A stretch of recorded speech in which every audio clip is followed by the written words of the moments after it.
welcome to a long-awaited side episode. Now, this episode has a bit of a history, as you're not going to find out. Let's just say that between myself and the always marvellous Kath, it's going to stay shh.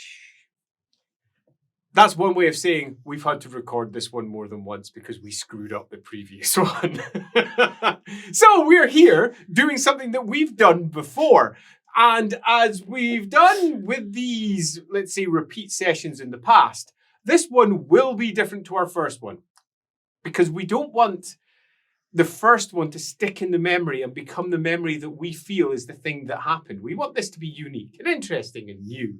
So that being the case, we are not quite sure where it will go. So what's going to happen? Let's find out. This episode takes place in Altdorf because it's the last of our Tales of Altdorf City Part 2. When Birdie has, bless her soul, come up from the under Altdorf with a new friend. Yes. The ever so hunky, ever so horny, ever so unacceptable to human society, Kitlin. Yeah. Kitlin. As you may have guessed, this is the What Does Birdie Do with Kitlin stream. So, let's start off with what she herself is thinking about what she can do about it. She's already had somewhat of a conversation about this with Greta, who was kind of horrified by everything that Kitlin represented and gave you a pretty strong set of representational ideas as to what you could do with him. Because she thought it was unwise for him to be able to speak at all. There is also your initial first instincts. So instead of it's Well, yeah, I mean, that would be one way to go. Certainly. But I think it's worth having a quick rundown through Birdie's head because it's very easy for us to get caught up in Kath's head rather than Birdie's head. Mm-hmm. Birdie has been brought up in a completely different world to Kath, obviously. So let's go through what her upbringing suggests. Mm-hmm. Now, she has been living in Skaven society for the vast majority of her life, most of her adult life, except for that very small, brief time when she's been above ground and going, oh, it's like that, is it? And through the course of that, she has learned certain things. Number one, you always strike first. Mm-hmm. Always. Because if you don't, you die. Number two, Graciers are scary. And having the, let's say, protection of a Gracier is awesome. Because that means everyone else often finds you scary. Just purely by the fact that you are connected to one of the Graciers. Having said that, though, many of the warlords have such individual power that the Graciers are not only potential rivals, they are something that they will not necessarily pay heed to in a certain situation, particularly if they are antagonistic towards the other. But generally speaking, don't mess with Graciers. You've also got a very real set of rules in Skaven society where, contrary to general belief, killing folk is actually relatively rare. Now, it's not rare by any stretch of the imagination. But in comparison to how many perceive it, where they're constantly stabbing each other and killing each other, no. They have a society, they have a culture, they have different clans, they have different family groups, and all of these clans and family groups work together less or more well, depending on the individuals involved. And they are all working towards the individual schemes and plans and plots that may be going on, and their own ones too. But actual death is rare. It's far more likely when you defeat, for example, an enemy, to take that enemy and put them into slavedom, enslave them, because that is far more advantageous towards you. Resources in the Under Empire are relatively scarce. So both life is sort of precious because it's useful. And also, you don't waste your resources. That comes hand in hand with other issues. Because if you're given something, which you have been, you've been given Kitlin. You've been given Kitlin. Receiving a gift is both a privilege and a burden. And quite unusual in my experience. Quite, because you're human. Mm. And you've seen Skaven receive gifts on more than one occasion. In fact, you've often been the one who was providing the gift from the Gracier you represented to one of the other warlords that were just sitting inside under Middenheim. And you often saw how much it rankled with them. Because once you received it, you kind of couldn't ditch it, or you were insulting the other party. Completely insulting the other party. This is what's going through Birdie's head at the moment. And insulting the other party is a choice. Mm-hmm. Sometimes you wish to insult the other party. You will kill, for example, the gift, if it's living. You will destroy the gift. You will turn the gift aside. But there are laws in place, not necessarily written down laws, Cultural. but most certainly cultural laws in terms of gift receiving and accepting. And you have to accept. To not accept is considered to be rude and puts you in a very bad place with the other party. You did accept, so we're already past that point. Yes. That then does leave Birdie with a very real potential problem. Her natural instincts may be to go down the stab, mix, stab route. But doing so is also saying to the one who gifted it to you, I care nothing for your gift. I am just going to kill it. That is what I think of you. And the warlord who gifted it to me, I really wouldn't want to get on his bad side. So, problem number one. It's a big one. In fact, I'd argue possibly the biggest one out of the many little problems that wrangle around this situation. And that's that we have received a gift. And it may never, ever raise again. You may never see that warlord again. But if you did, would you like to be the one that said, I don't have your gift, I killed it?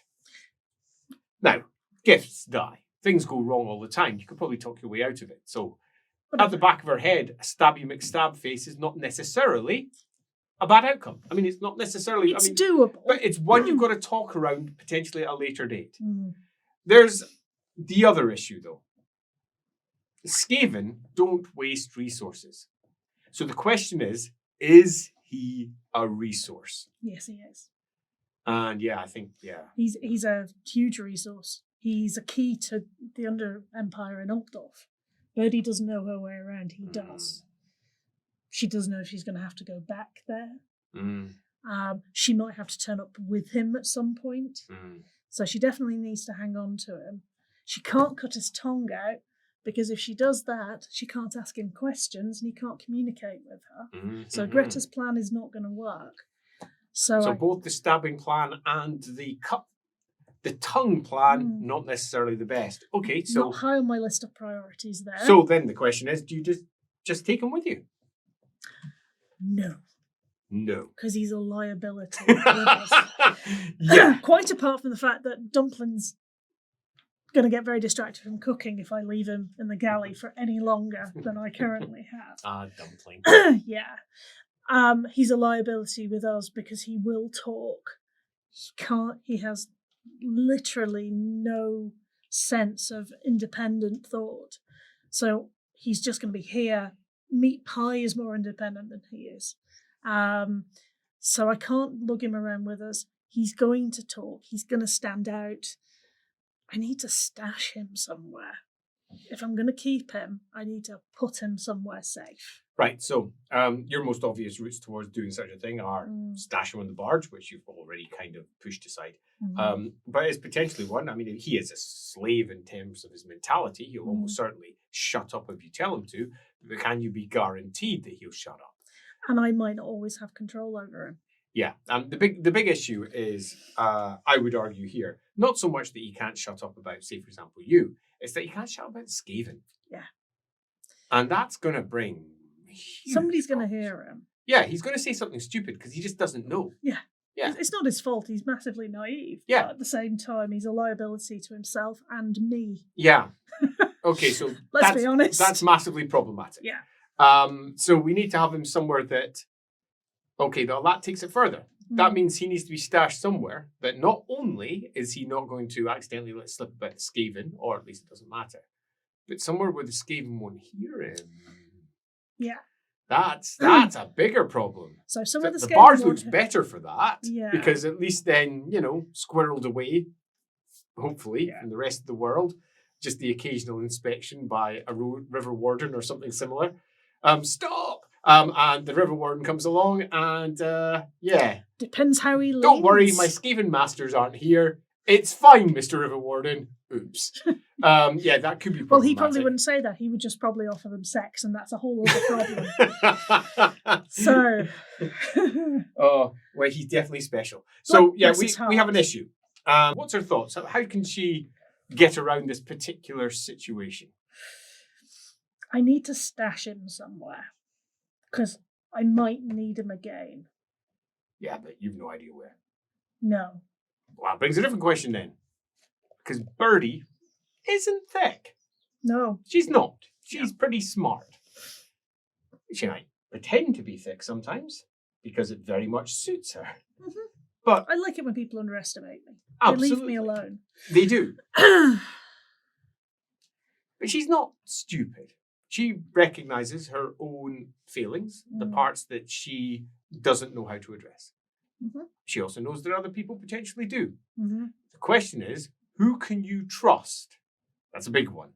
Who can you trust to effectively, let's sum it up for what it actually is. A representative of how bad can we paint the Skaven?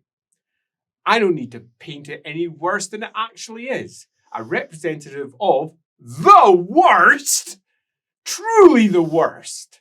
Who can you discuss the worst with and not expect to get a response along the lines of, we should just kill it? Not Greta. We've been there. Yeah, maybe not Greta. I have a thought. Now, thoughts! I need somebody who's as morally flexible as I am. Who on the boat fits that bill? I mean, given our party. None as of morally flexible as Birdie. Yeah, good point. There are very maybe few not as that are morally, quite... maybe not as morally flexible as me, but somebody who is more pragmatic. And isn't going to be quite. I don't need anybody being sentimental or soppy about this. Because I'm going to be couching it in soppy terms anyway, and it makes my skin crawl. Ugh. I think it's got to be McGreet. So, let us set the scene. It's the foot shover. And it's early evening. Summer. The sun has been beating down all day. McGreet is down below the main hold where the library, the Wittgenstein library, is ensconced. She has been devouring large sections of this pretty much since she came onto the barge.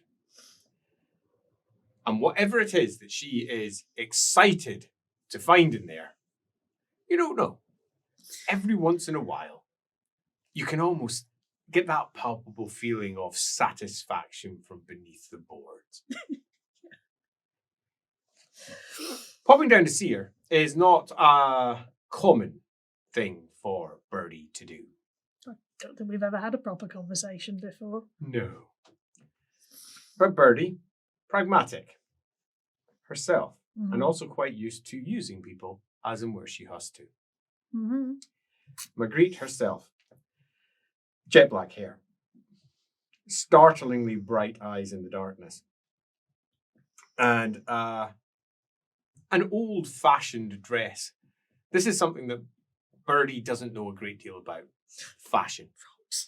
She doesn't know the difference between the more frilly, wider, very covering Reiklander frocks or the far more form-fitting, and if anything, often more covering Middenlander frocks. Moving up to Middenheim, where they are up in the open, so they tend to, whatever is at the front, they tend to remove that so you can see the bodice. But they have heavy corsets by comparison, often on the outside. She literally could not go around the Empire and talk about the different types of clothing that you would find. I just wear what I'm told. Admittedly, I'm going broadly with the more upper-class versions of the clothing because that's what Margarita is. She is dressed as a Reiklander lady from some time ago. Not that Birdie gets it. A mixture of blacks, purples, and dark blues.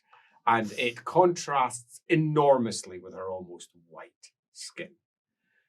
Birdie can recognize, she's been taught to, recognize that this is a human that almost certainly would be perceived as pretty. Beautiful, perhaps. She recognizes the symmetry. Humans like symmetry. She recognizes the lack of blemishes. Humans like health. She recognizes the buxom nature of the clothes that she chooses to wear that push her chest into a very satisfying position. And again, she dresses flirtily.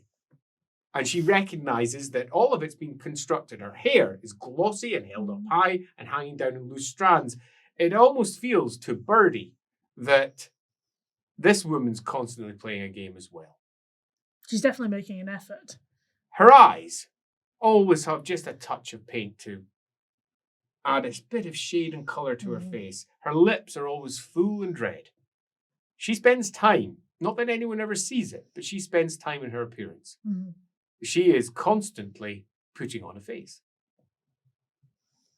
Birdie recognizes the type of face because it's very much the type of face that she's both avoided at points, scrub, scrub, dirt, dirt, dirt, scrub, scrub, and also very much. I have done it. Yeah, pushed towards. And the very, very same traits that Birdie was attempting to push up, to enhance, to show, are the same ones that McGreet seems to either naturally or by design also show.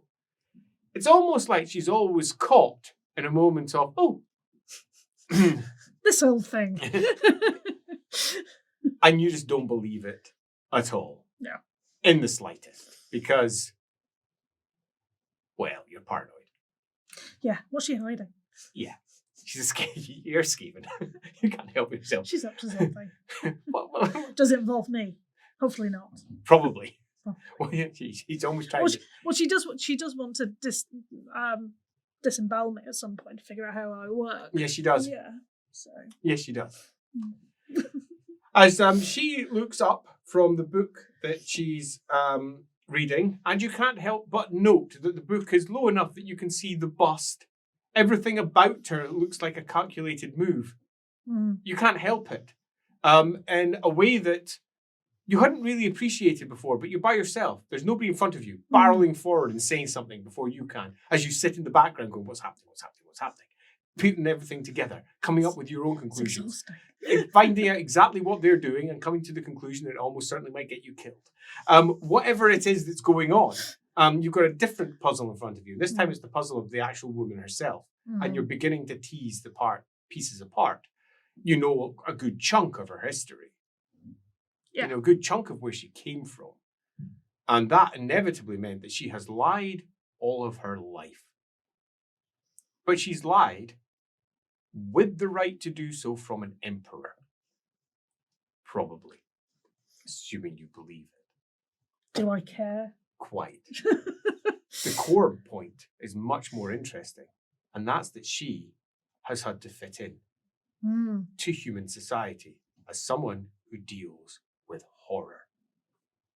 And she has mastered it in a way that you haven't. You literally have no idea how to fit in. You kind of just do whatever you were told back amongst the Skaven. And as you've learned again and again and again, people keep telling you off for being a bit of a monster. Yeah. And you're always surprised because you're really reining it back. Oh, yeah. Really reining it back. I'm just being practical now. I'm not even being full on me. Quite. As she looks up, looks above you to see if anyone's following, notice that no one is. A small half smile pops up at the side of her mouth as she closes her book, puts it upon her lap, and says, I did not expect visitors. Are you passing on a message? No. Sorry to interrupt. No, you're not. I need some advice. As I say, you're not sorry to interrupt. There's something you want. Yes.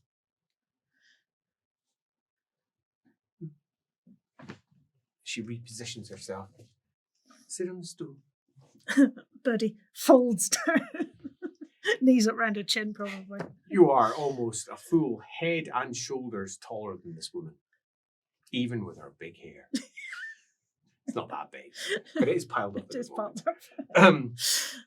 As she puts her book down and says, "What is it that you want?" I need to hide someone. But I don't know the place well enough. I thought you might be able to help. Why are you asking me? I need someone who's going to be practical about this. Who do you need to hide? Have you met Kitlin? No. I got given a sex slave. Why do you need to hide your sex slave? Why not keep him? Because he keeps talking about where he came from, and I can't have that. Then where did he come from? My past.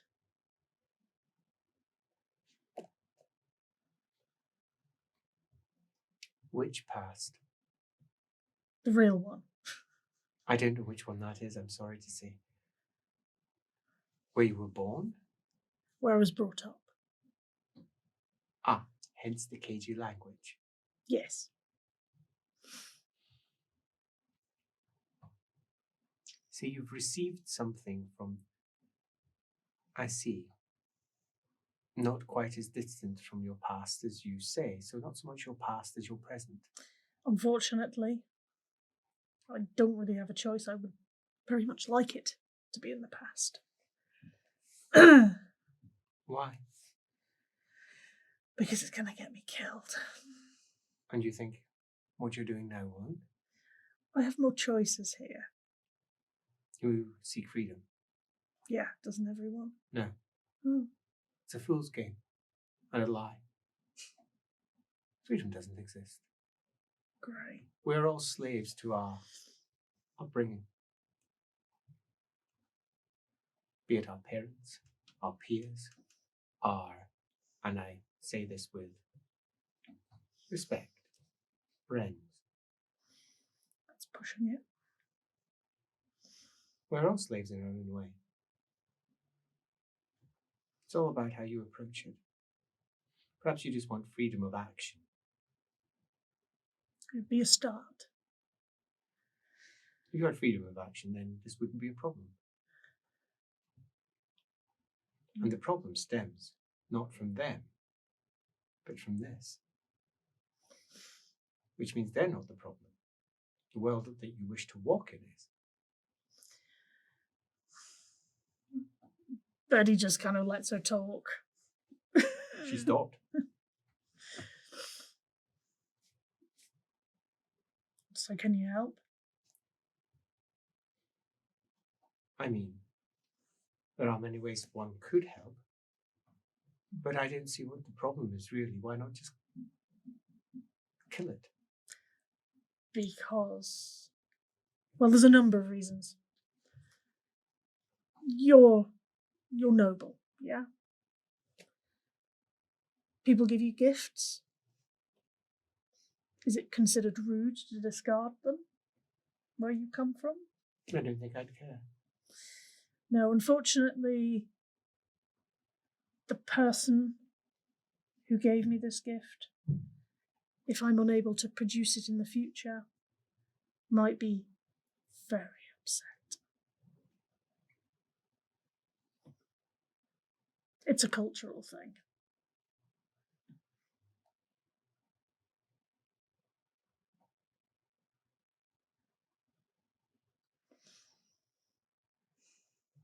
I shall want something in return if I can resolve this problem for you. What do you have in mind? I wish to study your body. And what would that involve? Pain. Permanent? No. Fixable? Yes. Fine. You're quick to say yes. Pain. Not a problem. Pain will be a problem for you. It is easy to say, but trust me, it will be a problem. If this is your price, it's better than the death that awaits me if I don't get this done. Pragmatic. I approve. I thought you might. So, let us lay out your problem as it currently stands. You have someone that you need to remove from society. Yes. Someone that must be kept safe. Yes. Someone that carries information that will get them killed if they say it out loud. And possibly the rest of us too. Well, beyond the obvious store them in my castle, oh dear, we can't do that plan. Sorry about that. The alternative would be, one presumes, somewhat similar. Store them somewhere dank, quiet, where they're not going to talk. Problem is that almost everywhere is going to have jailers who are going to be confused when they hear a word of the dangerous information that he might hold. So, Needs to be somewhere where when he talks, nobody listens. one is almost tempted to say the Vauxhall. She smiled. I don't know if you've ever attended, but it's what it feels like when one is there. A lot of talking, very little listening. Everyone stating their opinion. Very few answers landing. Very little actually getting done.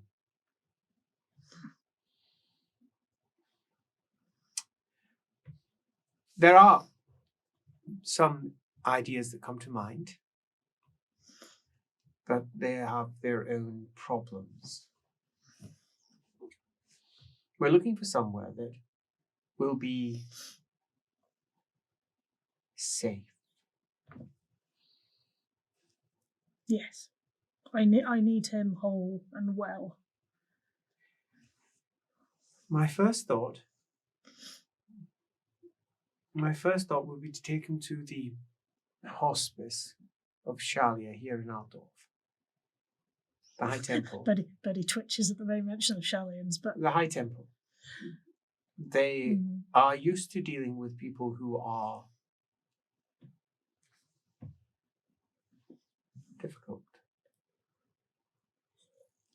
And for the correct donation, they might hold them for some time, but it's a bit close for comfort. no, that wasn't the issue I was concerned with. Close for comfort, why? Because the people who gave him to me are very close by. And you do not want them to know? Ideally. I see. Plus, if they found out, they could take that individual and use it against you. Mm-hmm. Do what I say, or we will leave the body somewhere most inappropriate to be discovered by your person. Mm-hmm. They can hold him over you. See, I knew you were the person for this job, McGreet. Oh dear. And he has to be placed somewhere isolated, separate. Oh dear. No, I do believe I thought of somewhere. Really? Yeah, but I don't much like the idea. I will be blunt.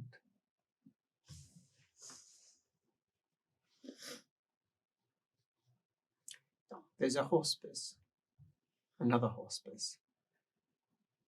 It's often referred to as the Great Hospice for historical reasons. It's not far outside Altdorf, but it's far enough away. About 50 miles. That might work. Give or take. Distant. And in the countryside. You might like that. Most importantly, it is an asylum. Now, do you know what an asylum is? No. I shall keep it simple. Some minds break from what they see. Some people are born with minds that don't appreciate the world in the same way that others consider to be acceptable. Mm-hmm.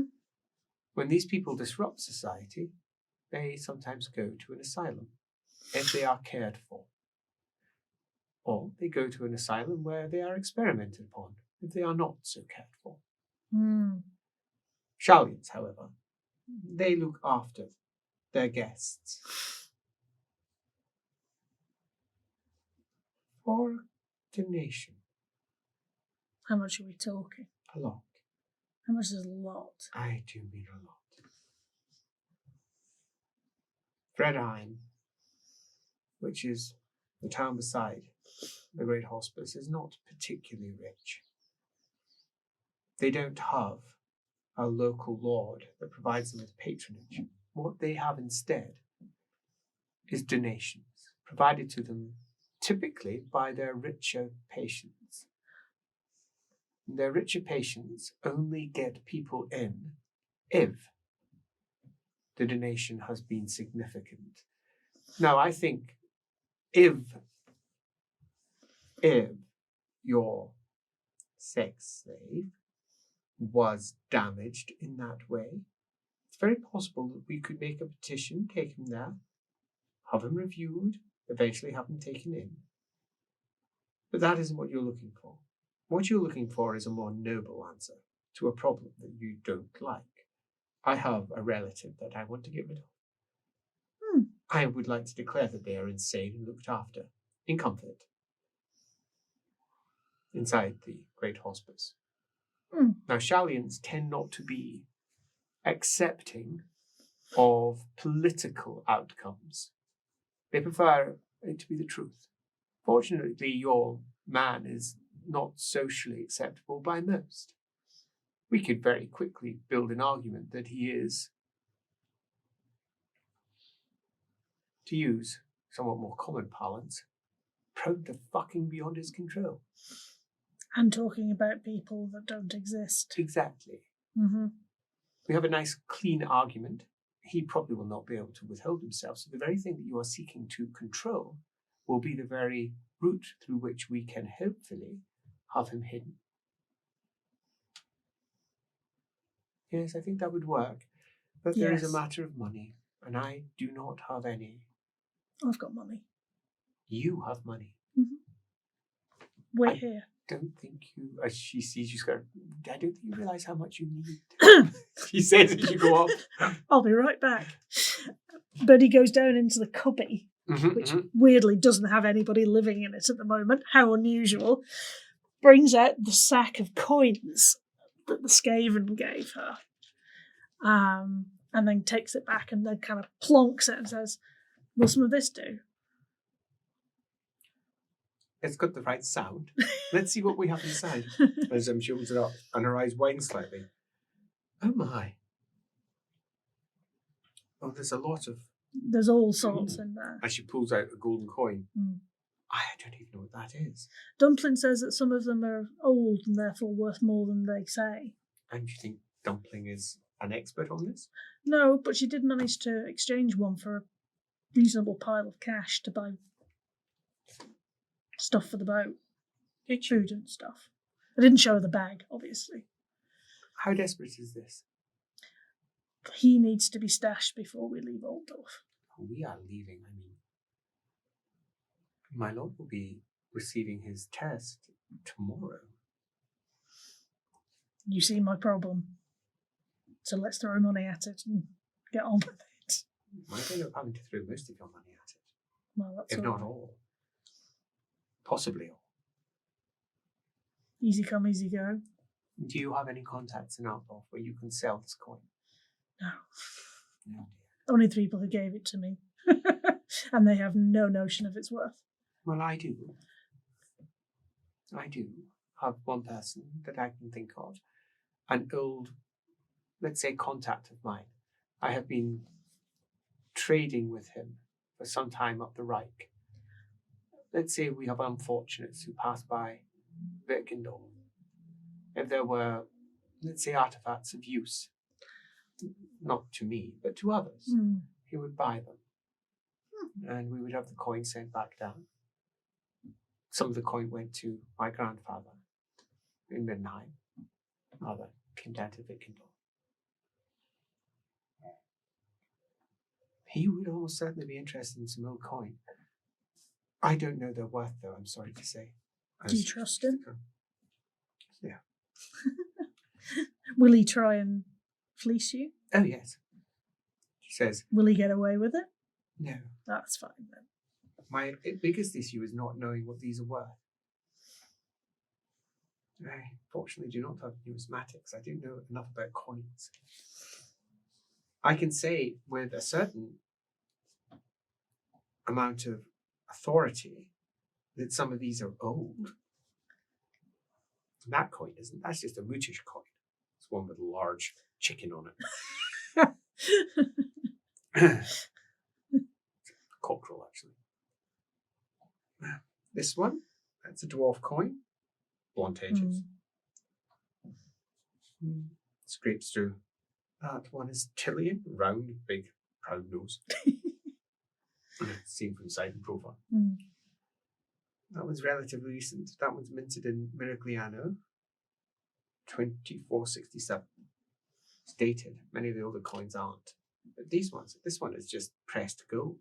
I have no idea if this is worth any more than the gold value itself. But most of this isn't.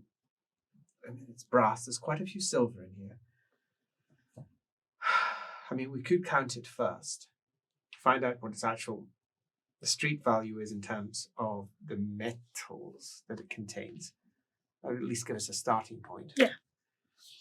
Are you ready to help separate? Just tell me what you want me to do. Gold, silver, everything else. 3 piles. Okay. Gold, Salt, silver. Everything else. The gold coins, in general, are much smaller than the rest.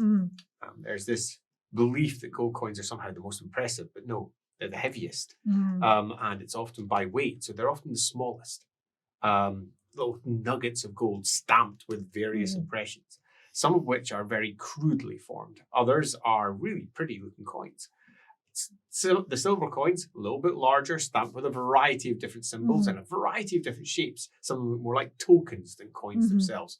And a whole lot of others ranging from various metals. There's coppers, there's brasses. You're pretty sure some of those are iron.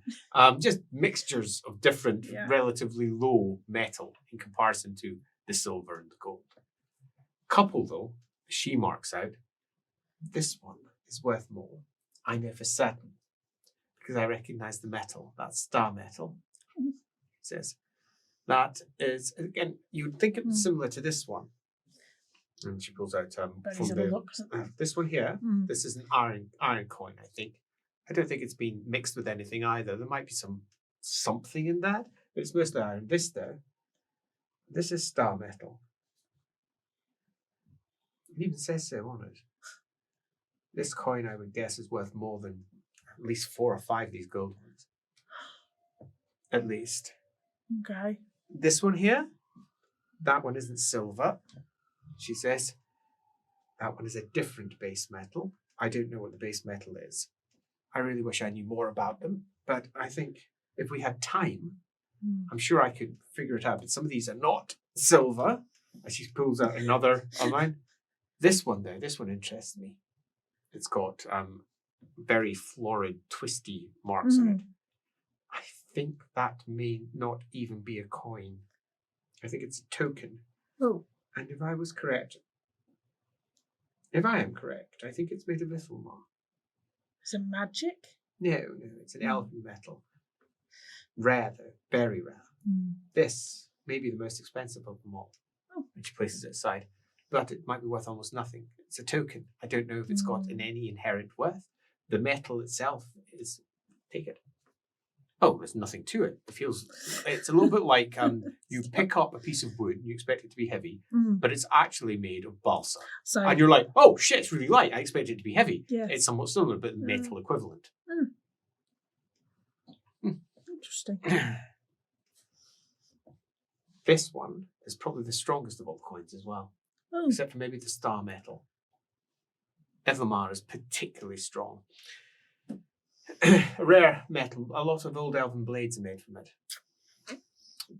That amount, that quantity is not enough to do much with. But if you were selling it to a smith, for example, who already had other tokens, they could possibly use it for something. It was more likely to be used by a jeweler, I think.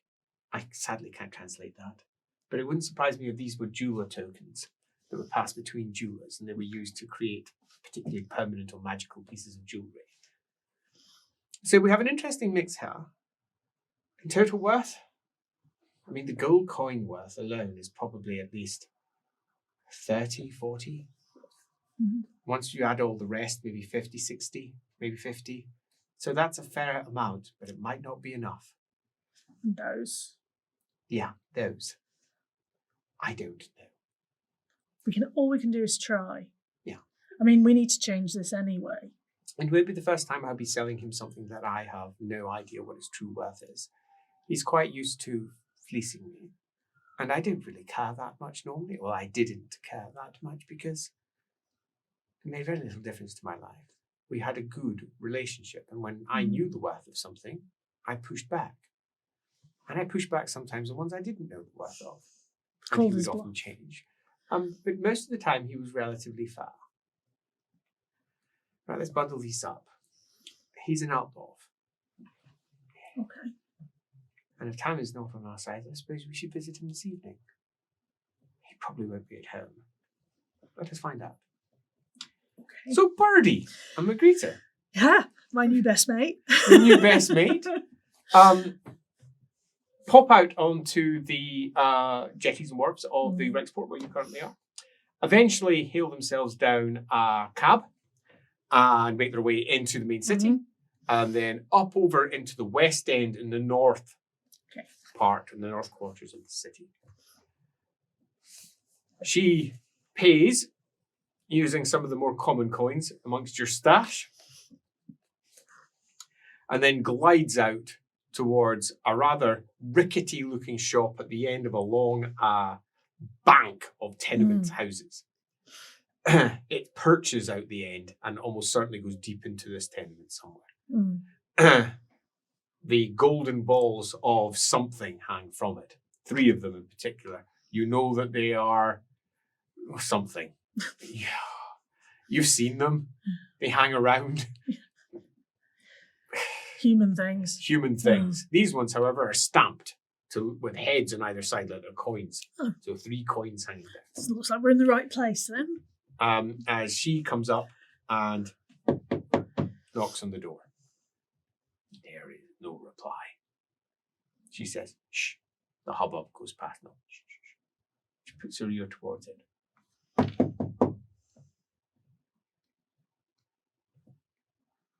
Bang, bang, bang, bang. He doesn't have much patience. Bang, bang, bang, bang. If he's here, he will get really upset. Bang, bang, bang, bang. He should like to hold on. He doesn't want to answer. Bang, bang, bang, bang.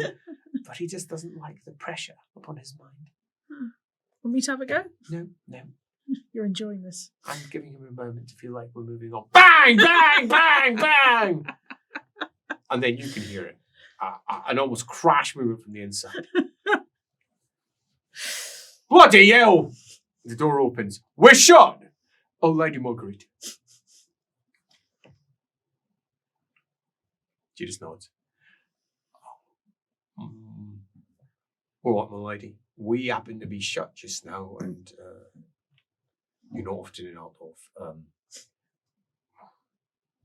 Are you going to invite me in? Oh, looks over at you. I just loom. Looks at her, I suppose. As she makes her way in. It is a room full of brick and brack. The bric-a-brac is pretty much piled along the shelves, up the height. You have seen tidier places. Indeed, there's grime gathered in most of the corners. He's never really had a clean out of this place. There's a host of trappings.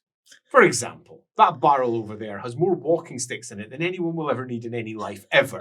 Just hanging out at various with all sorts of different heads, most of which are tarnished and not in necessarily good shape. The wall over there is just filled to the point that they're overlapping with various hunting trophies. Heads of various kinds, most of which are a bit moth-eaten and could really look better. Fill the shelves with everything that you can imagine, and you're probably close. A lot of it glints and shimmers like there might be something of worth in there, but it doesn't look like that's a very likely outcome. There's a wooden crate, open box of just rusted daggers. It's one of those shops where there's a bit of everything, none of which looks like it's particularly good quality.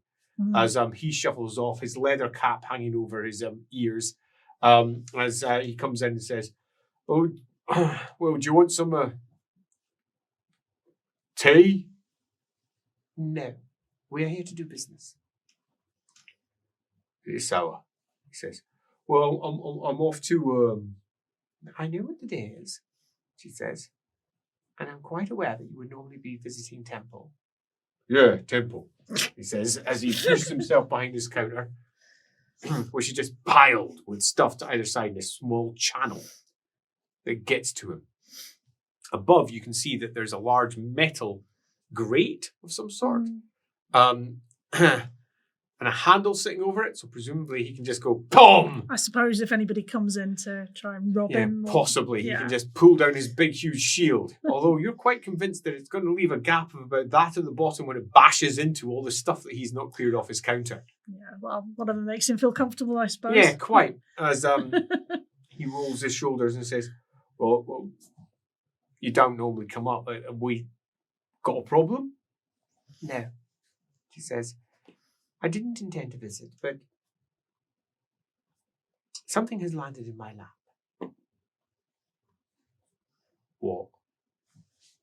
"Money. I told you before, I ain't looking for investors." "I knew you're not looking for investors," she says. "That's not what I'm here for. I'm looking to sell some coins." "Well, go to a coin merchant then. I mean, I'm willing to look, but a coin merchant..." "I don't know any coin merchants. I know you, which is why I'm here." "All right. What's wrong with them? Are they stolen? Is that it? I mean, if so, whip him out." He says, "No, they're not stolen. It's just that we are on a very limited time scale." "Right. So you're saying that you're..." "All right, well, I'm more interested then," he says with a smile on his face. "What have you got?" "Not yet." "Coins," she says. "And I would like your appraisal of what you think they're worth." "I ain't doing no appraisals for free nor nothing," he says. "Standard fees apply." "We're willing to pay." "All right, well, I'll see what I can do. But I've got to go to Temple." "Of course you do. This might change your mind." Bang! Well, you weren't joking. There's a lot of them, isn't there? They're split into smaller bags. Chunk, chunk, chunk. As he starts rummaging through, he gives the requisite oohs and ahs and no's and rubbish, and starts forming his own piles. Ones that clearly interest him, ones that don't. As he frowns. "Well, lady, you got a problem here.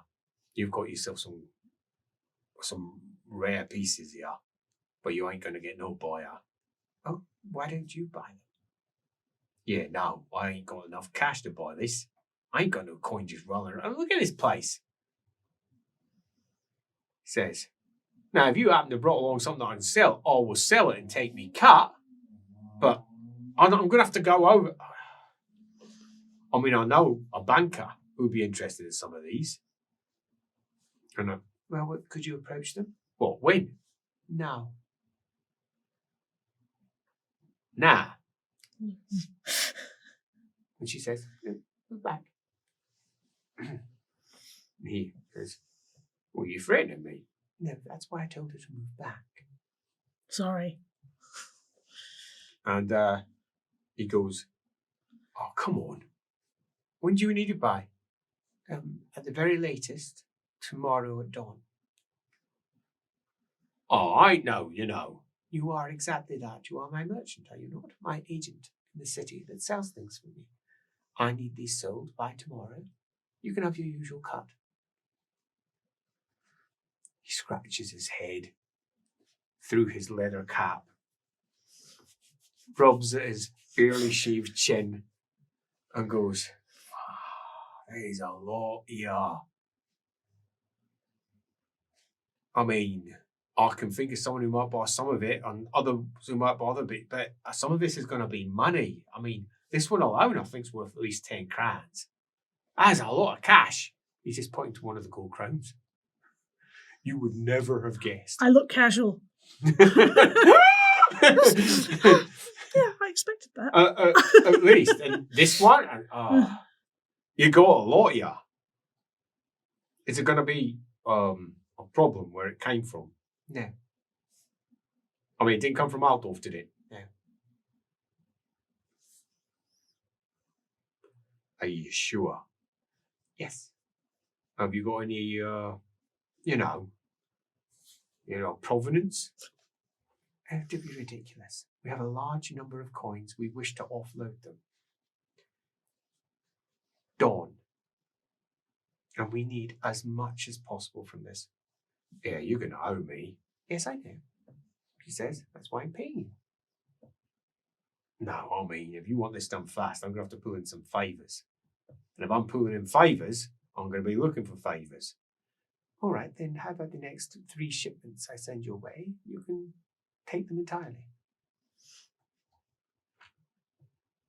3?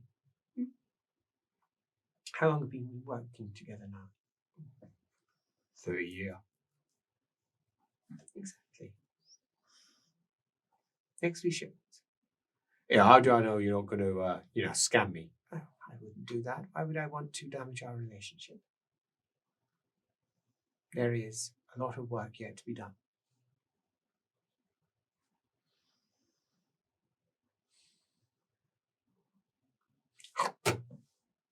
No. She says, we'll be back at dawn. She says, yep, turned out all right. We have until dawn. Thank you.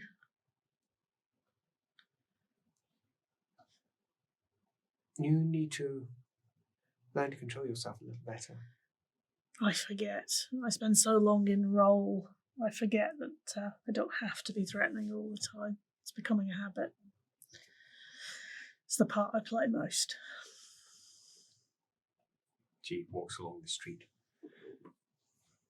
As a point in general, I would suggest that you consider how you are perceived by others more carefully.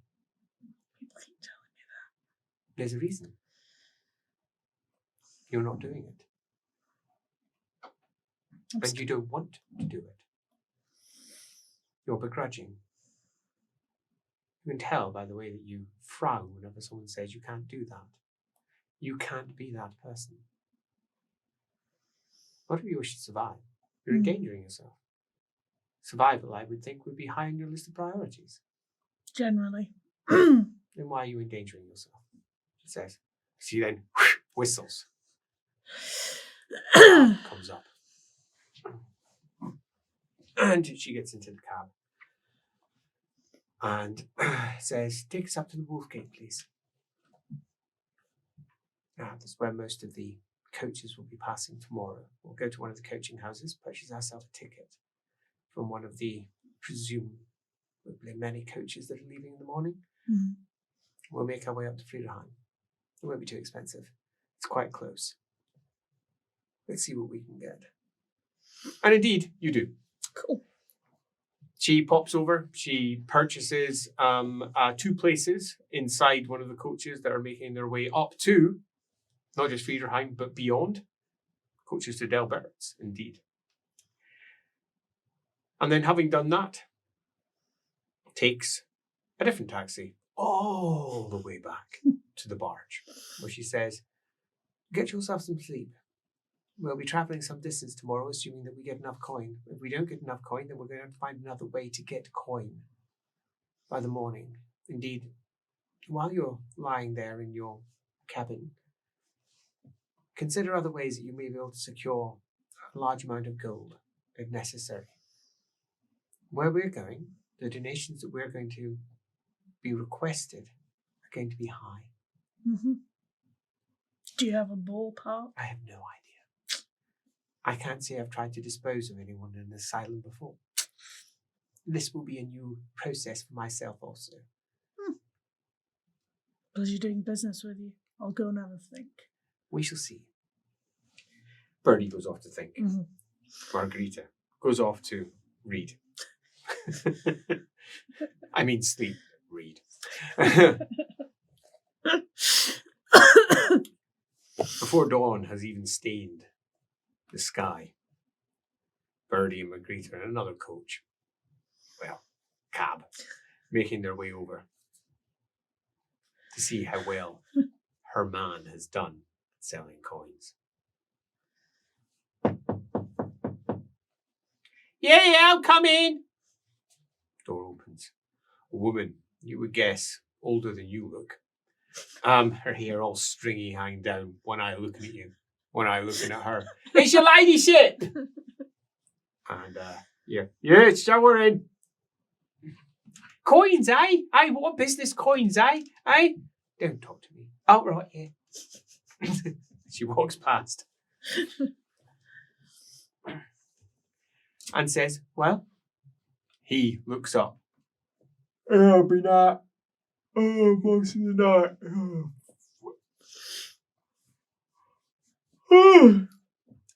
Yeah, I ain't got anywhere near as much as I would have liked for them, but I've cleared them. Right, so how much did you get from your various contacts, fences, and the like? Says, right, so minus me commission. Says, this here is coinage. And he pushes forward a small chest. That's a good sign. She smiles and says, I do have one question before we have a look inside. Am I going to be happy? I would be. He says, there's a lot of coin. And I've got a lot of coin out of this, so always pushing hard for this alone. Yeah? Of course, I trust you. Let's have a look at what we've got. You ready? And inside, gold. So many Carls. The heads of Carl Franz all over the place. So not 2 or 3 in the bottom of the box then. Pile of gold. She smiles. She says, I think this will probably do nicely. I hope it will. Yes. How much? He says, right, so, minus big commission. About 123 crowns. There's 7 silver shillings and threepence. I kept the threepence. He says, as a tip. And how much did you take? The same. He says, yes, good. All right. How much were you? Yeah, a lot. I could have got a lot more if you'd given me an extra week. One of those coins, I reckon, was worth that alone. Jeez. And she goes, my, that is quite a lot for a single coin. Why is it worth so much? What's made of? Says, where it comes from? I mean, I don't know. It's my problem. Some of these, I mean, a few of the guilders, they were old guilders from before Marienburg, seceded and all that. He says, and they're worth something to, the traders. They like to have the old coins to say, this is what we were and what we've become. They like to have one beside the other sitting on the walls, and they're willing to pay for that. The old Marienburger coin, the old guilders, they're rare. There's just not many. Most of them were, obviously, when they became independent, they smelt them down. Minted new ones. All each of the families, Van der Kuipers in particular, they got a huge mint, I'm told. I don't care. She says, and then pushes it over towards you to pick up. Oh, shit, that's really heavy. Holy shit balls, that's really heavy. Strength test heavy. I'll let you do athletics. Okay. If it's higher. Strength higher. I'm going to use my single fortune point for that, otherwise I'm going to tip backwards. No, I fumble it.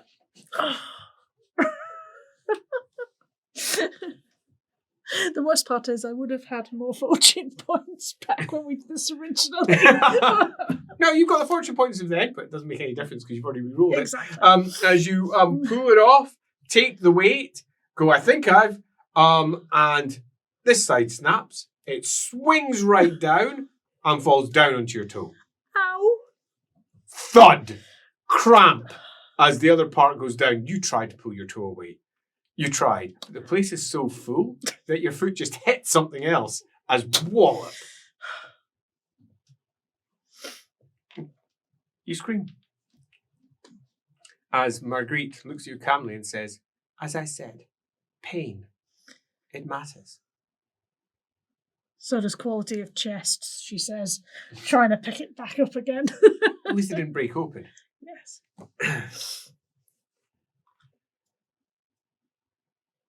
You kind of wish you brought somebody else to carry the money. It's heavy. Well, I didn't carry the original sack of coin. It's heavy. It's heavy. As you've got it and you waddle your way out. Ah, dear.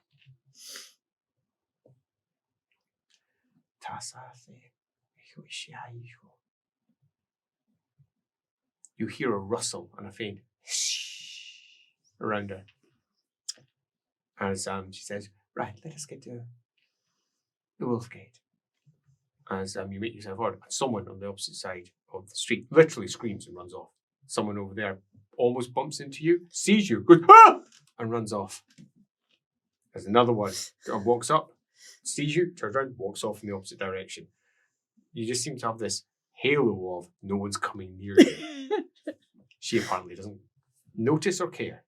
As she reaches the opposite side, looks around for a cab, spends some time looking, and then and you feel a tension drift down your back.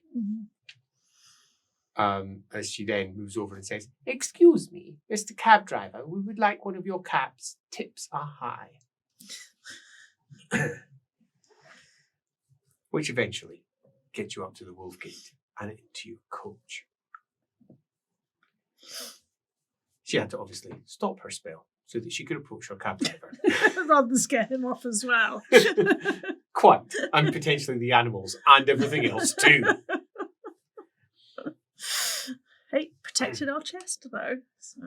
McGreet is apparently a woman who has preferences. One of her preferences is not to share her coach with anyone else. She didn't buy 2 places. She bought them all. You How didn't the even other half realise. living? Quite. It's almost like you're carrying a giant, huge chunk of cash with you. Yes. And that gives you some time as we pass out from the great capital of the Reichland, across the open fields, down towards the causeways that break open over the marshlands that surround the capital. Having gone via the docks first. For? Kitlin. Oh, of course. Don't want to forget him. Getting ahead of myself first. He probably would have come with you this time on the second one, which means he'll get to carry the chest. Kind of wish he'd done that. He clearly didn't, which means that you're going to have to go back and fetch him and then go back up. To be fair, I don't trust him in polite or impolite conversation. I think that's fair. Yeah, so safer that way. He just nods his head a lot and sits down. Make sure he's dressed. Mm-hmm. He has a tendency to undress when left to his own devices. He just sits there in the coach. If anybody asks, your name is Birdie.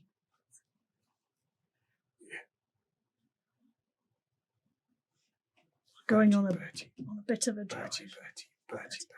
Birdie. He says to himself. As stiff-necked, he sits in the cab going up to the coach. He's not good at moving and light and people and The journey from the cab over to the coach is one fraught with hellish consequence. I kind of link my arm through his so he can't go anywhere. Got to carry the stuff, though. Well, he can help.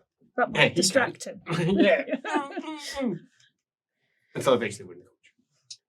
Him also inside there. As Margarita says, oh, he is somewhat problematic, isn't he? You see what I mean? I do. Yeah. It's not his fault. It's not your fault, Bertie. Betty. Not my fault. No. You're doing a good job.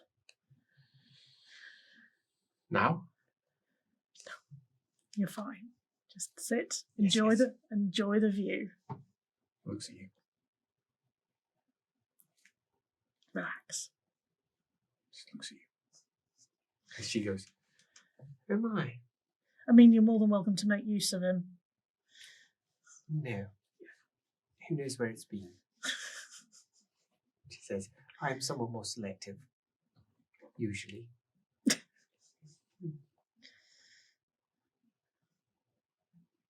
What an odd fellow. So he's someone who's been raised with your people. He was stolen like I was. He has not turned out as well. Different upbringing. I see. I was one of the I was the lucky one. My sponsor, owner. How lucky. Very lucky. I mean, your Reichspiel is quite impeccable. I had it beaten into me. But your personality is not. Let's just say they were good at teaching some things, but not great at others. So that brings us up with a potential issue. He now has to be placed within this hospice. Who is he? He's my brother. He's your brother. Who are you? That's a very good question. Somebody of means. But I don't want to be particularly memorable. Any ideas? All the minor nobles I know are dead. No, I would not make you a noble. Too memorable. And nobles immediately bring politics. Merchants? Rich family? Why are we placing your brother in here? What is your story? That's what I spent some of last night thinking about. Because they're going to ask, aren't they? Yes. I've always found when lying, a mix of truth and story tends to work best. So, she says, what are you thinking? We were attacked by beastmen. And he never quite got over it. I was lucky. Him less so. Parents killed. I'm going to have to marry. He's from the north. You're from the north. His accent is odd. It is strange. Yeah. So you need to account for that. You, by comparison, are from the north. I can do Midnight if you want. Yes. Or not, as the case may be. Oh, I see. No, that's not as convincing. It is better that you have an accent that you naturally fall back into your Reichspiel accent, lest you be put on the spot at some point. My Reichspiel accent isn't my natural accent at all, so... Ah. Then you do a good job at it. Thank you. Would you like to hear my real accent? Well, it depends. Am I going to be horrified?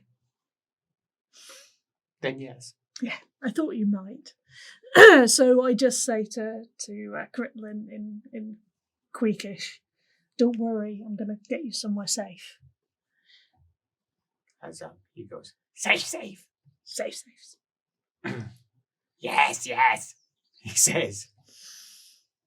She goes, And how does that translate over to Reichspiel? I've just reassured him that he's going to be very safe where we're And going to how take would that him. translate to your natural accent in Reichspiel if you were to just let yourself speak without thought? Birdie never speaks without thought. Yeah, exactly. I can't. Reichspiel doesn't come naturally. I have to think about it.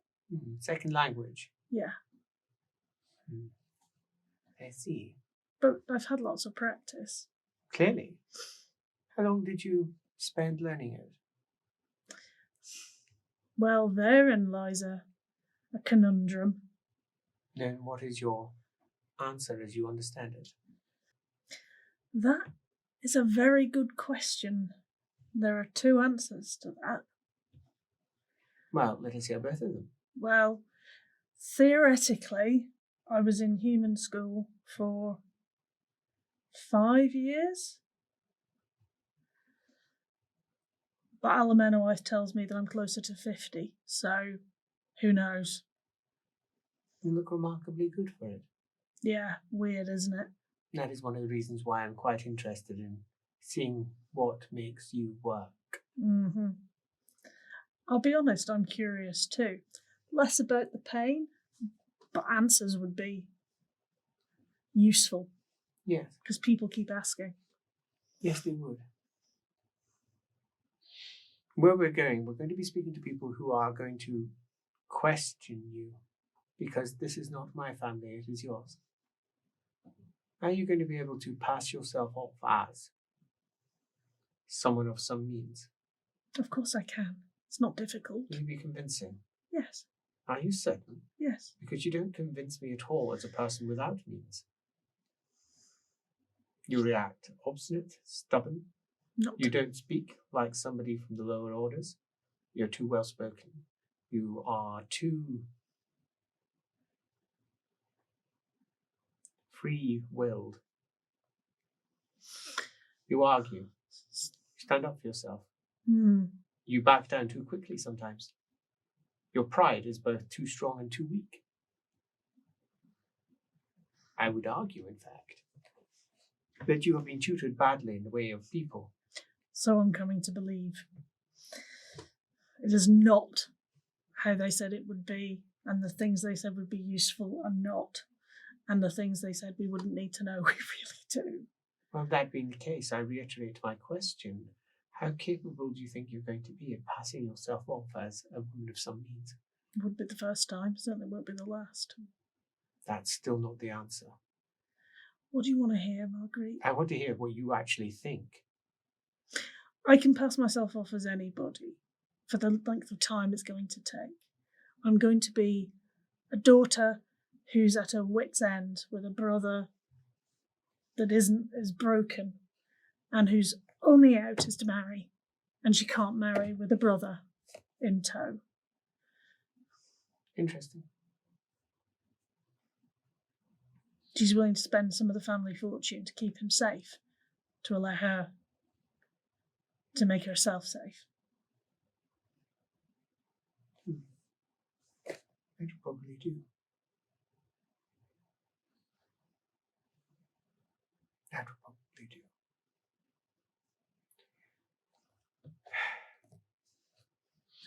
We have quite the journey ahead of us.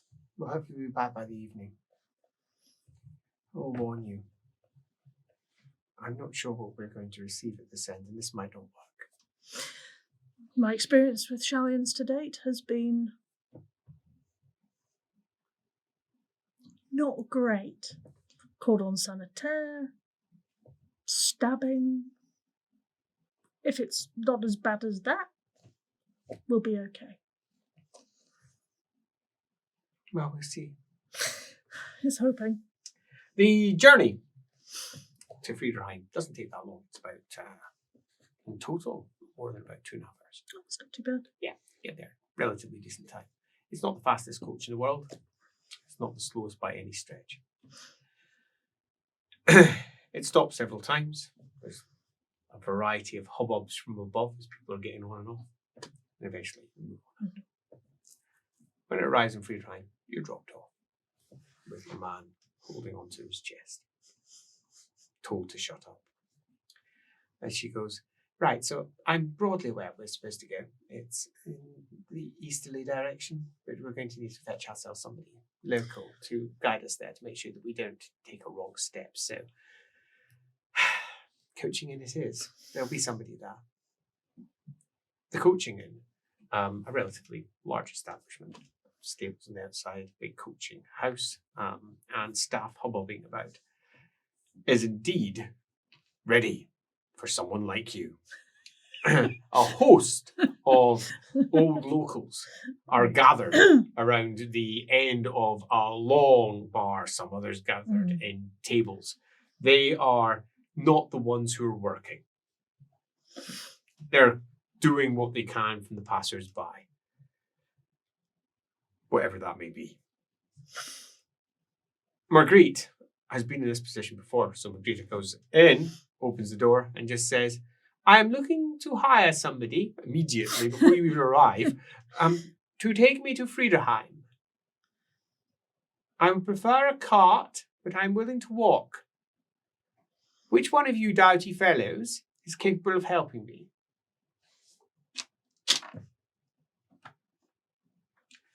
There's various scrambles as 8 different people come forward. Variety of different ages, ranging from about 16 all the way up to, you would guess, late human years. Wrinkly. Late human years. Old-ish. Yeah, oldish. Old humans. As she looks at them, with her head tilted slightly, and goes, right, very good. Well, not you, because you look like a ne'er-do-well. I'm not interested in you. I'm not sure you'll make it. Do any of the rest of you have a cart? Of course not. So you're going to be escorting me by foot. You, what's your name? My name's Thomas. No. You. He goes, my name's Carlos. No. You.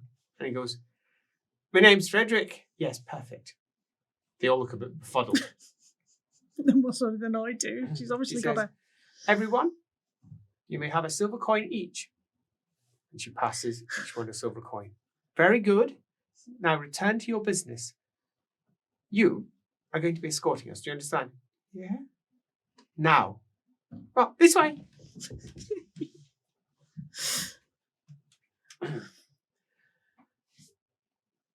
Stay ahead, not more than about 10 paces, please.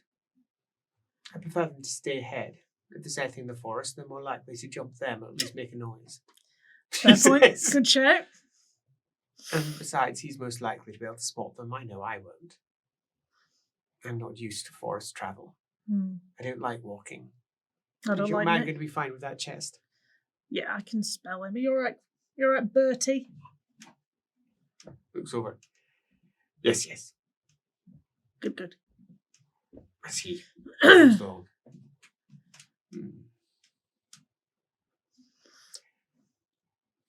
Shalians are difficult people. They can be stubborn, very stubborn, certain of their own way of life, certain that they understand things that you don't. Be ready for that. They might not accept us at all at face value. There's little that we can do other than attempt to appeal to their better nature. That's what we have the coin for. Yes. She says with a smile. It will help with the talking, I'm assuming. Yes, it will. I don't feel entirely comfortable with this. Let us see where it lands. She says, as you make your way down about 4.5 miles worth of walk. Takes you about an hour and a bit. Eventually, the trees part and a taller building lies in front of you. White pillars at the front of it, almost classical in style. Red tiled roofing. Terracotta. Note to self, don't turn your back on anyone.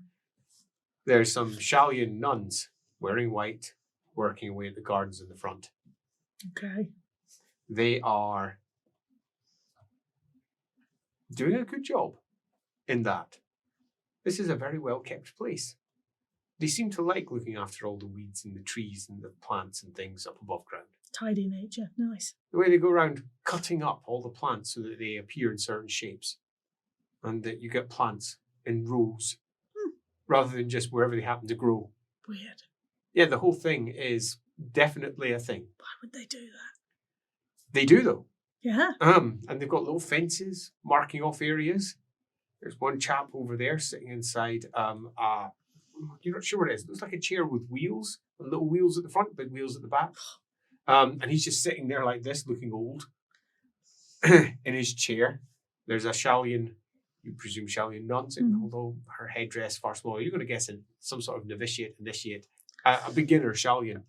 Okay. A little one. Yeah, a little Shallian who is pushing the chair with wheels around a little bit. Nice. As moves forward. Birds tweet in the distance. It's a lovely summer's day. Sunlight.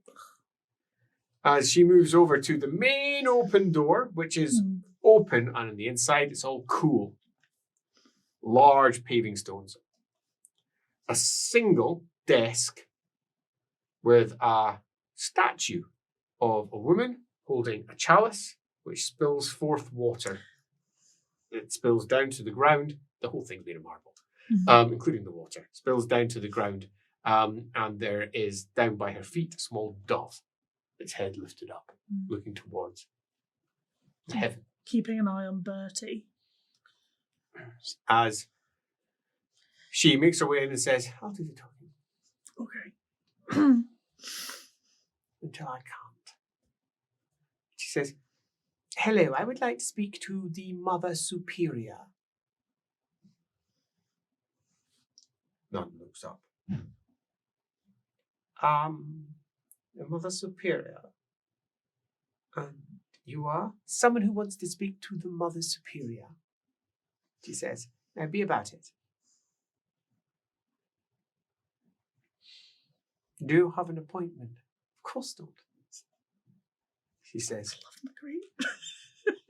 And she goes, what? You need to... I don't require an appointment for anything. Do not delay me. Well, is she expecting to see you? Oh, she will want to.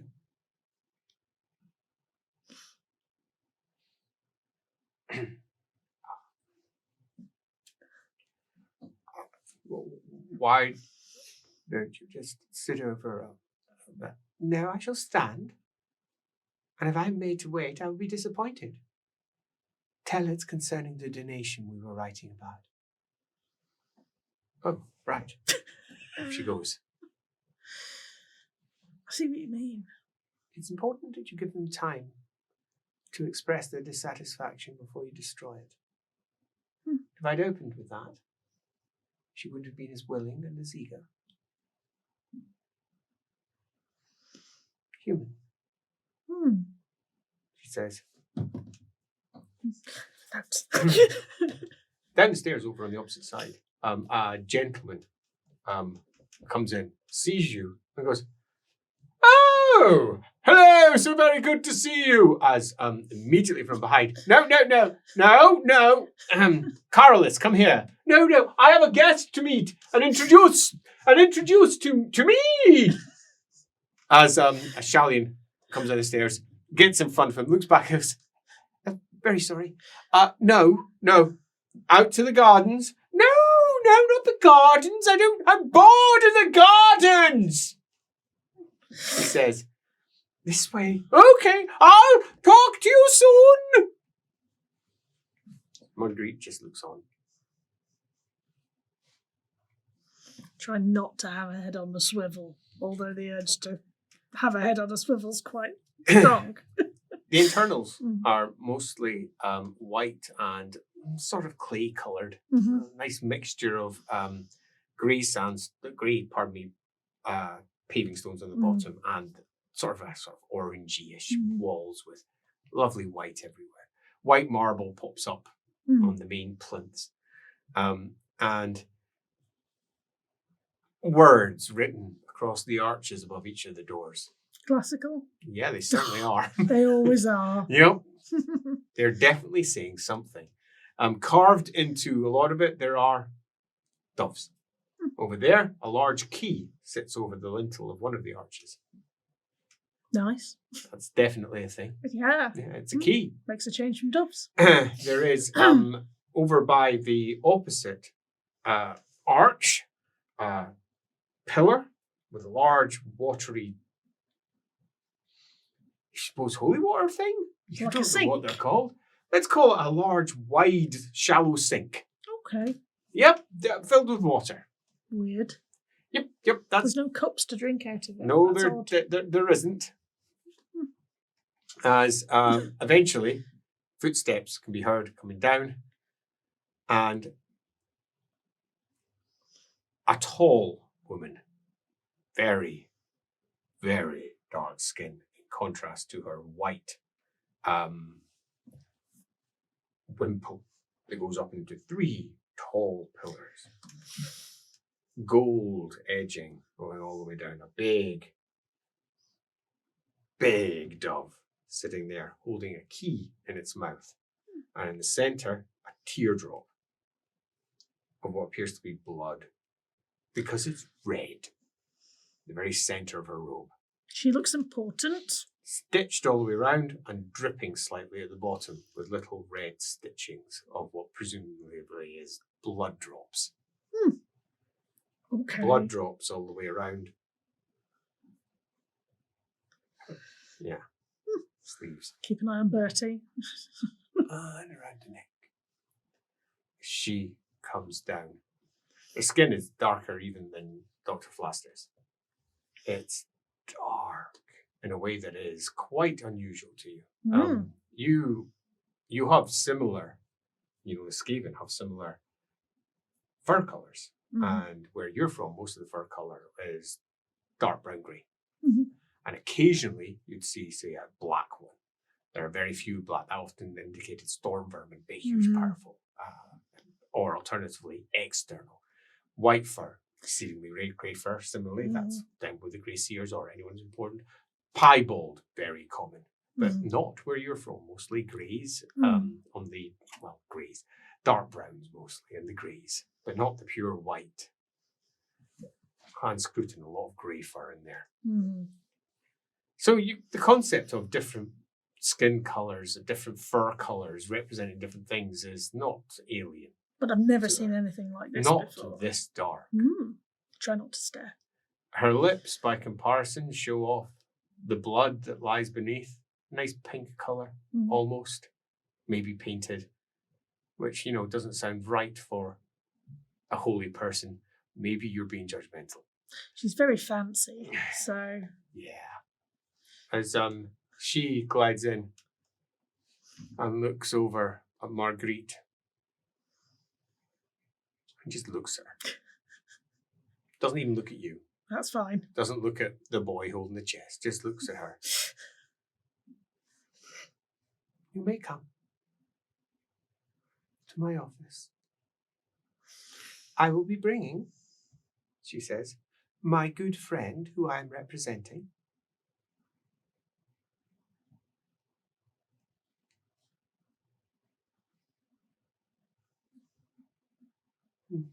Oui, you may come. And my friend? She turns back. Oui, she may come also. Goes up the stairs. Agreed. This is going to be awkward, she says. And then goes up the stairs after. Come on, Bird. 1, 2, 3, 4 steps. Not steps, flights of stairs. Wow. A long corridor, the end of which, again, an arch, no doors in the arch. Lots of writing over the top. And what appears to be some sort of pillar, which has water coming off the top of it, carved above the lintel. We're all about the water here. Yeah, partly so. Yeah. As she glides forward, the other sister sitting just behind her at the side. As McGreet comes from behind them, you behind the pair, and tonk, tonk, tonk comes your boy. And you find yourself in her office. It's dark. It's a simple table, a simple plain black chair.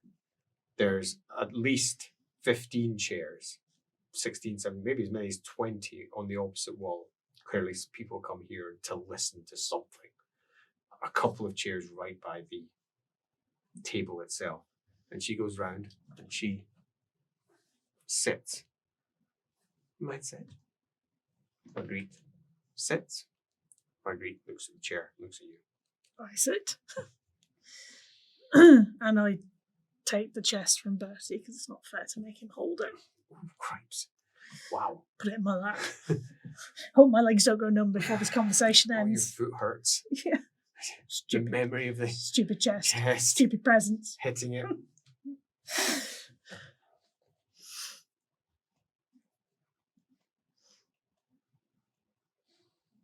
And why are you here? So, she says, I have come here to represent my good friend, Brunhilde from Middenheim. She says, who has an issue with her brother, an issue that we feel you are best placed to provide a good and hopefully long-term response. That is why you have come here. Yes, it is. Mother. Surprise.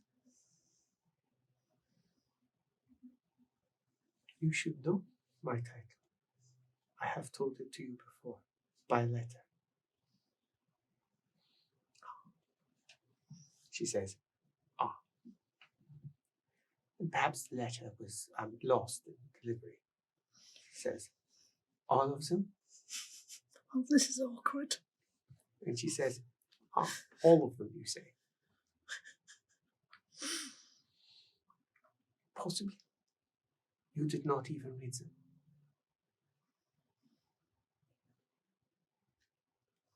Sister. Reverend Mother. She goes, human leave.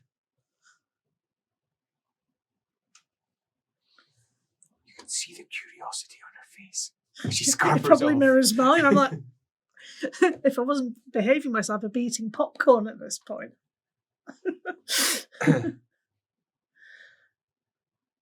I will speak to you alone. No, not until we've resolved this business. We will not resolve this business unless I speak to you alone. If you give me the promise that we can resolve the business, then yes, I will speak to you alone. She's good. She says, with a hint of it. Do not dare use that on me. Use what? I merely said, do not! You, out, now! And you! Probably best. We'll be outside. Come on, Bertie. As you go out, sister sitting there on the outside. There is no door. We just have to act casual. No door. She sits there. There's a room on the bench next to her. There's no bench out here. There's Right. standing room only in the corridor. And we'll all the just chairs are on the inside. We'll As just stand. she just sits there, nods at you, nods at him. Mhm. As he says, sex? Bertie, shush. She goes, no, I ain't allowed to be doing any of that when I become a fool's sister. No. Yes. I make sure I'm between the two of them. You muscle in between the pair. Oi!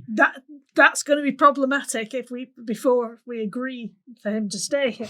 After that, well, On the inside, you hear McGreet say, well, that is not exactly security conscious, is it?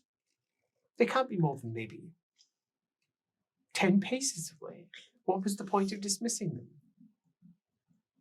She says, sister, escort them downstairs. no, got to carry that chest again.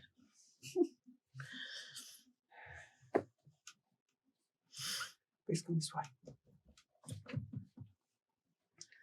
And then you hear, you didn't reply to a single one of my letters! And somewhat calmly in response, as her voice begins to diminish with the distance, that's because I didn't open them. Cold.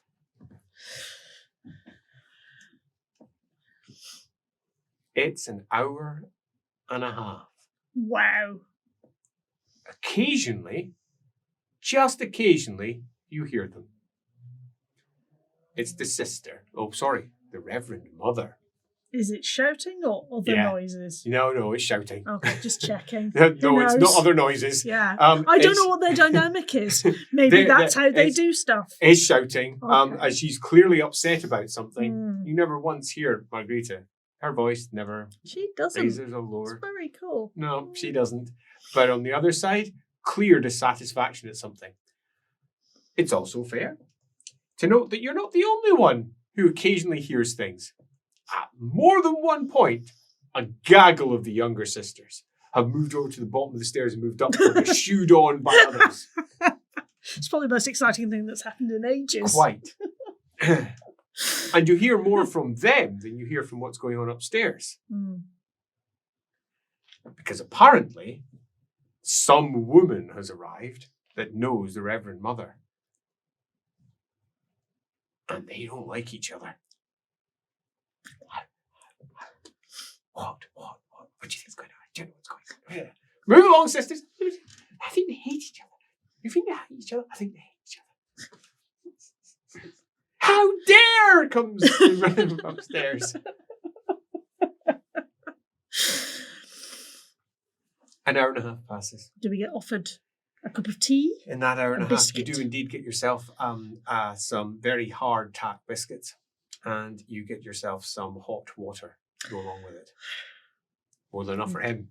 This is the best he's eaten. Well, it's not mouldy, so... I mean, quite. Yeah. He breaks it. Crack.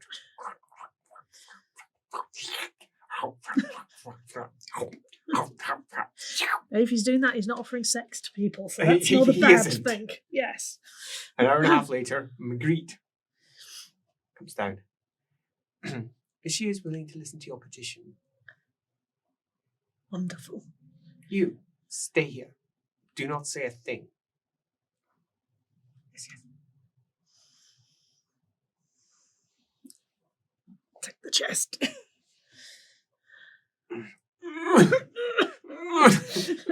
Have to do the stairs again. So I didn't expect her to be the Mother Superior. I didn't even expect her to be here. She says, this is most awkward. Well, she seems like the most senior person, so how did you leave it? Inside voice. How did you leave it? Oh, very badly. Oh, great. I left her. Oh. Literally left her. So she joined the order. Oh. I suppose that makes sense. No, it doesn't. I was rather disappointed with her. Joining the order. No wonder I didn't read her bloody letters. She says, no interest. Join the bloody shallions. She only did it to make a point. She says, no, keep myself quiet. As you make your way down the corridor, she sitting there. Tell me about this brother of yours. He's my younger brother. We were brought up north, Midnine way. Dad was a merchant, and we were travelling, and we were attacked. Beastmen. Mum and Dad were killed. We were taken, but I have no interest in this. It affected him. He says, as Marguerite raises her hand and says, I do believe it is your duty to at least listen. Well, perhaps if I had been listened to in the past, I would be more inclined to be listening now. Don't be petty. I wait. I am not being petty. Mother Superior, you're being petty. I am not being petty. He says, Maggie, you're being petty.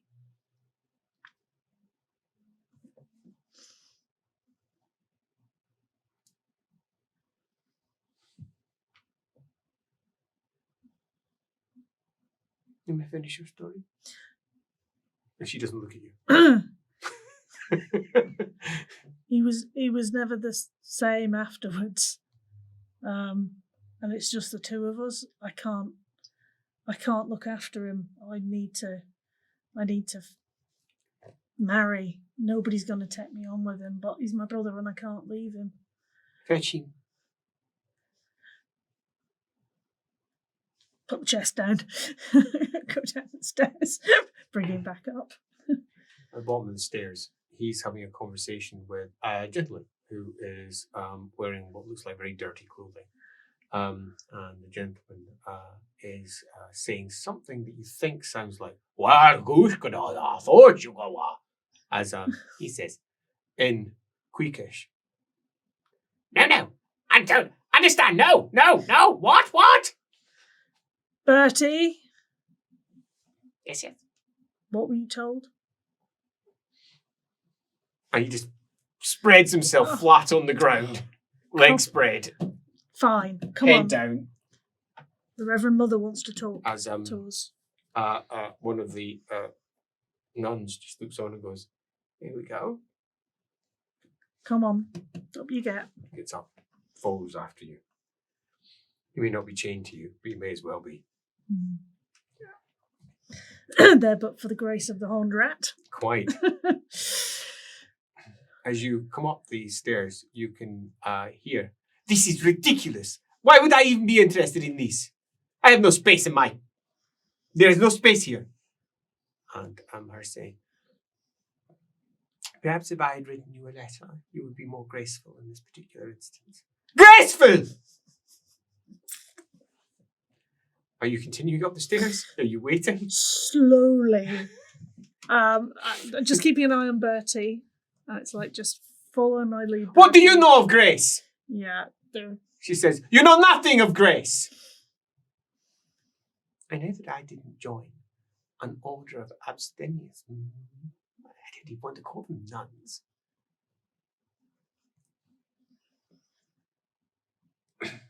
I mean, tell me, do you even masturbate? I keep an eye on Bertie in case he offers. He doesn't. As you can hear the silent fury. How dare you? How dare I what? How could you do this to yourself? You left me! She says, "Yes, I had important matters, duties that I had to attend to, and your part of my life had unfortunately come to an end. But you did not tell me this." "No." She says, "I didn't." "You did not even write." She says, "I also did not do that." "Why?" "I was called by the Emperor, and I had to respond. And a part of that was secrecy." As we eventually, we can only delay so long on the stairs. I'm totally earwigging as we go. I will say, "Come along, Bertie," very loudly so they know I'm coming. Then you hear... She stiffens herself on that side. Because I don't want to upset her McGreet any more than I already have. Says, "Let me introduce to you Birdie." She comes in, says, Yes. Yes. You don't say anything else. And the spirit looks at you and says, "Well, she has explained to me the problems. You do realize we do not have space." She nods at you, McGreet does, and looks down at the chest. I'm sure we could come to an accommodation. I'm not without means. "Of course, we would be willing to listen to you for a donation," she says, "but even then, what you are requiring is a room, privacy. That Might be nice if you learned to read, wouldn't it, Bertie? Yes. Would cost more." He's my brother. I love him. I want him well looked after. "Oh, I'm so bored. Cut the bullshit. For goodness sake, how much is this going to cost us? Do not talk to me like that. I will talk to you like that. She says, how much is it going to cost us? We've been here now for an hour and a half with you bleating on in my ear about how I'm not the perfect person that you wanted me to be. I'm not perfect. And I have responsibilities, as do you now. And here is one right in front of you. How much does it cost? Let's keep it blunt. Do not wish to be so crude. You never used to have a problem with that in the past. How much? Then McGreet says lowly, "Or will I tell them all that you were a prostitute?" I carefully school my face. That is not unknown by certain quarters. Oh, I bet it probably is. I know what you were like, Maggie. I bet you claim that you're from a noble household. And she swallows. I know what you were like. I knew you. You were supposed to marry me, she says. Then looks over at you, then looks back at her. But I didn't. I busy myself with the top of the chest. I'm not here for the purposes of this conversation. I'm now engaged to be married to a man. I thought you were trying to avoid that. That was then, this is now. Times have changed. Now you are responsible for people like him. How much, Maggie?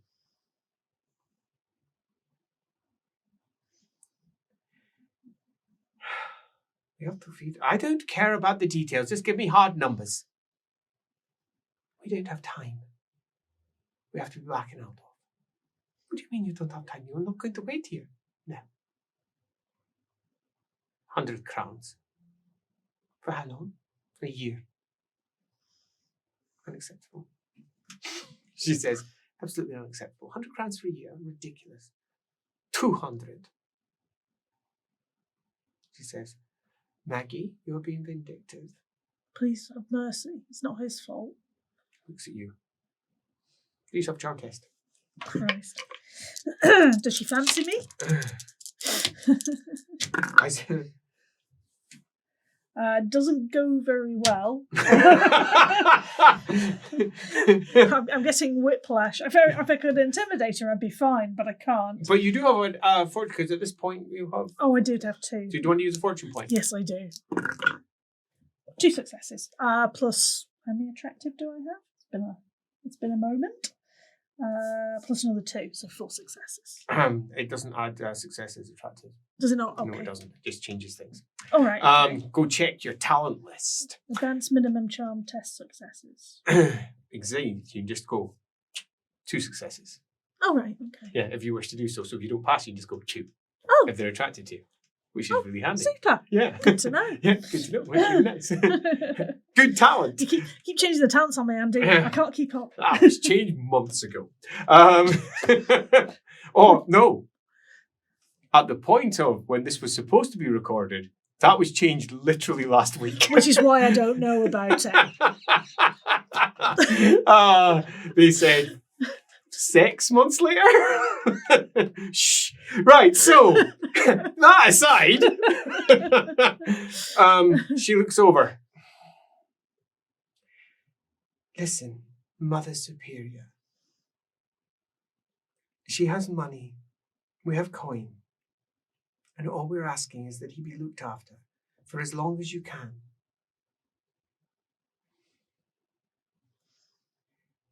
It will be 100 crowns.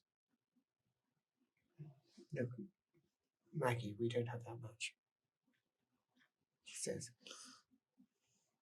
And we need him to be here for at least a year, possibly more if we can. She looks at you, looks at him. Besides, he needs to learn his letters.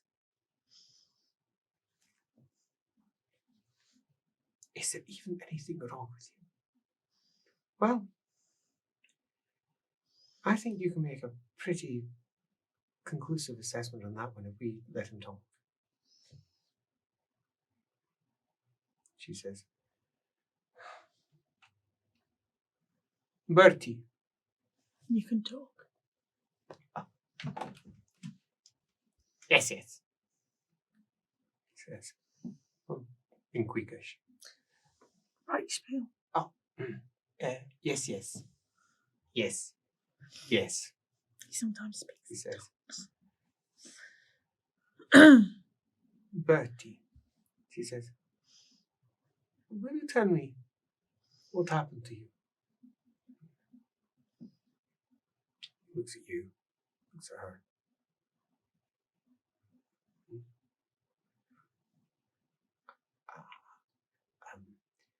I don't know. No, what?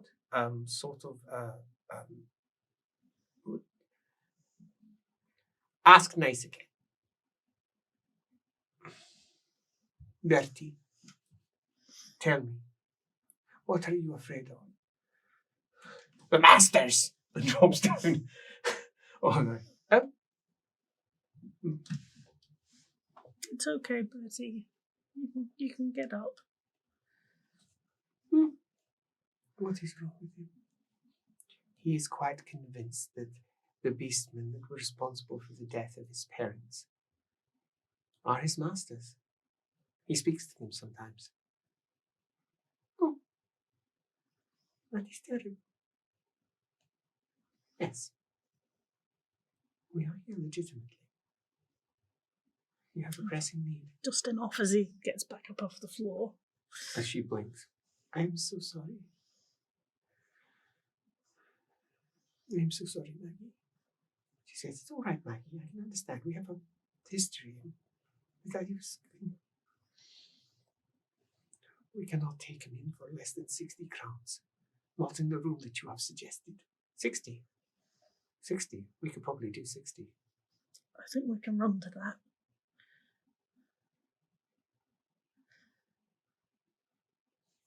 If we were to give you 120, how about 2 years?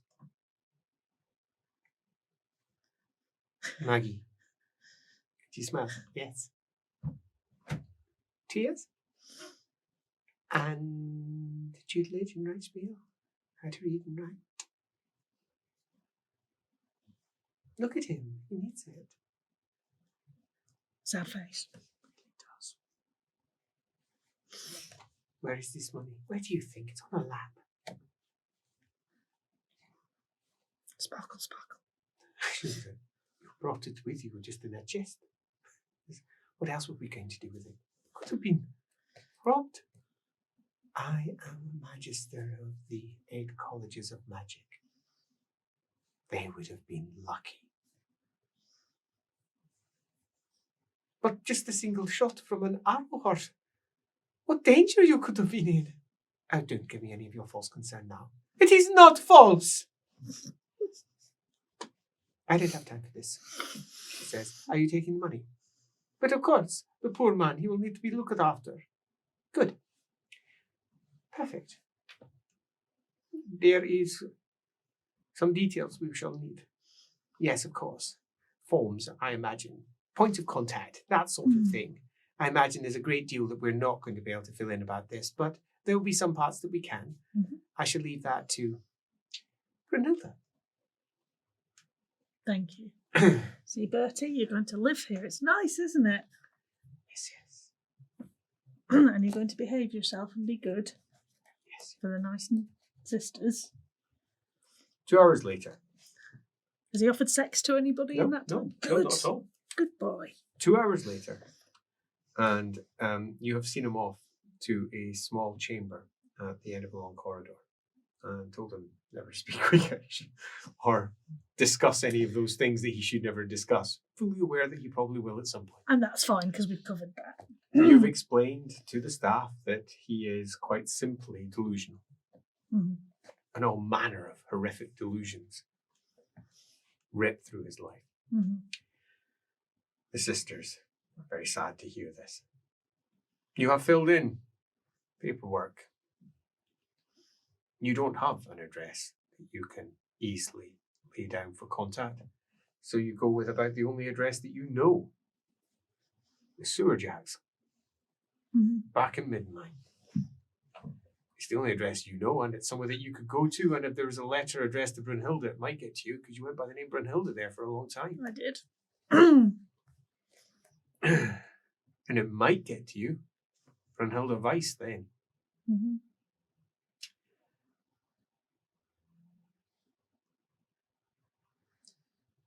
And it seems, although you are now somewhat low on coin, cleaned out, indeed. A nice chest. I'll give him the chest as well. I don't want to carry the bloody thing. There's your chest. Well done. That chest hates me. You can have it. McGreet and the mother. Sorry. That's not it. Reverend Mother. Get it right. The Reverend Mother. Ooh. Don't get it right. You don't want to upset and the Shelly. Reverend Mother don't talk again. Nope. McGreet just waits at the front for you to say your goodbyes. Your man does indeed have some wise words to part on. Will they feed me? Oh, yeah. Several times a day. And they're going to teach you your letters and write How many times? 2 or 3 times a day, I believe. Only 2, he says. Maybe 3, I don't know. And do I have to do it with all of them? Don't do it with any of them. But how? 2 to 3 times a day, yes? They'll feed you 2 or 3 times a day, but you don't have to do anything for it. I've taken care of that. You just need to be good, do what they tell you to do, learn your letters, and be good for them. Yes. I won't be worthy. Of course you will, Bert. On your way out. Give him a hug, because they're, it's kind of, yeah. On your way out. McGreet is sitting over in one of the chairs. You're not entirely sure where she's pulled it from, but she's got a small book. It's McGreet, she's always got a book. Over on the stairs is a woman who's just sitting, her legs apart, dress hanging down between it, a big mess of tangled dark hair, and overly rouged cheeks, looking around as she looks over at you and says, "Well, I absolutely knew it." Says, "Look, it's one of the boys." No, that's not it. It's one of the girls. That's it. As you hear, say, "Come on, my lady, we should probably take you upstairs." No, not yet. Not yet. I want to see this one. As she comes flouncing over. You could guess she's a woman in her woman years. Oh God, you're so bad at aging humans. I was bad as elemental. Yeah, as she looks up at you with her very grey eyes and goes, "Oh, yes. Well, of course, I would have to tell my brother all about you, won't I? Yes, my brother." Your brother? And she claps, and you hear, "You should probably come this way, Isabella." No. Says, "Look at her." Then looks over at her. "Look at you both. Look at you both. Yes.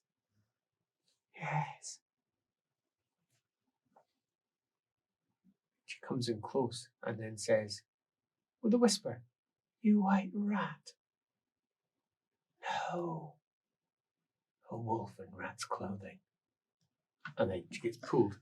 And she goes, "No, what? No, absolutely no idea what I was saying there, darling." She says, "Not you, funny looking skull girl." Interesting. You have to come away. Don't speak to the guests." "I wasn't speaking to the guests," she says. "I was just getting to know them." She says as she walks her way down. "Can I get some writing equipment? I need to write to my brother." And no, you've been told if you speak to anyone, you don't get to write. "I didn't speak to them. I just told you. Are you not listening?" She says, "You're just so annoying." As the pair of them walk off, as McGreet gets up and says, "Is everything resolved?" Yes. "Right then, we best make our way back." Thank you, McGreet. Make your way out. Your boy's still sitting out there, swinging away at his legs as he looks up and he says, "So we off back then? That's Right. us done. All right, come on then." Right. Trudge. 20 paces. Oh, yeah, of course. He goes ahead. Before you say anything, I knew her when I was young. Not for me to judge, McGreet. Yes, it was her to judge, and she was right to be judgmental. I was younger. And I had to leave. I had business to attend to. My grandfather's business. Most unfortunate. I didn't realise that. I knew she'd come here. It's actually why I thought of the place. That's why it came to mind. I didn't think she'd still be here. Reverend Mother, has it really been that long? She must be 53 now? She doesn't look it. But then I suppose neither do I. And I quietly add, me neither. She makes way old. Neither do I. Some of us just don't look our age, isn't that right? Mm.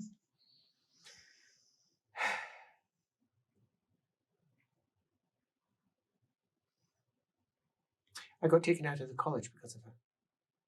Really? And was she working in her previous role?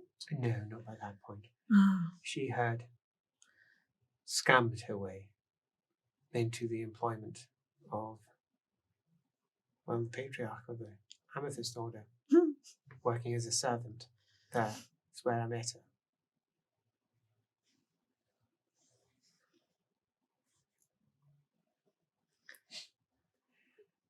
He's someone else who doesn't really look his age. He looks much older. But then I actually think he possibly was there at the founding of the college. Patriarch of the Amethyst Order, Hexenson. Patriarch Hexenson is a terrifying figure.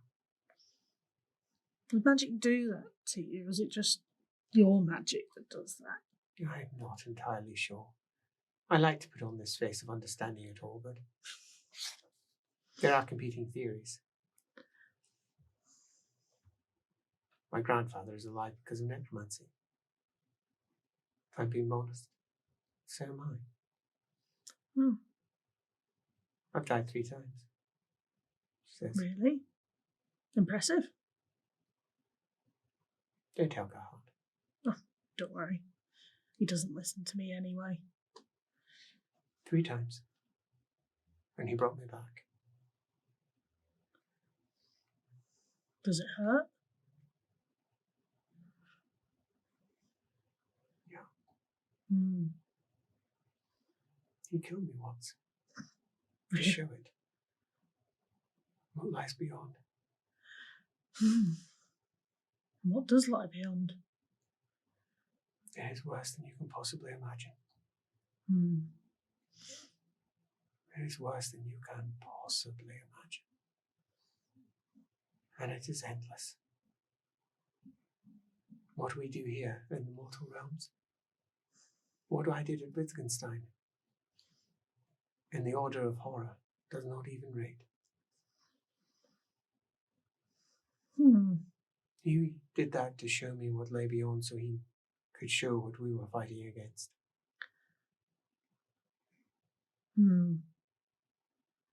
It also made it much easier to do what needed to be done.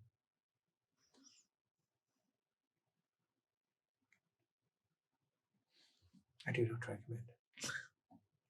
Duly noted. Well, that shows you just how unbalanced I am, doesn't it? I wouldn't have told that to anybody. Well, I've told you things I haven't told very many people, so we're even in that respect. And hey, you want to cut bits off me, so, you know. Yes, I do. I'm quite convinced that there is something different about you. Everybody seems to think so. Well, quite. There'll be a reason for it. Yes. And I shall find out that reason. Perhaps there will be an answer to some questions that I have. I do not want to go over again. And I would work hard to ensure that I do not. And perhaps the answer lies in you.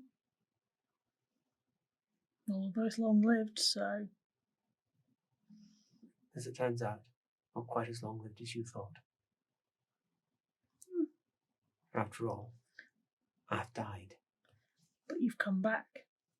Have I? Pokes her. Well, you seem to be here. Yes, because I've not died yet. And it's my job to make sure you don't, as My long as father's you form of necromancy is quite different to the typical breed. And perhaps the less said about that, the better.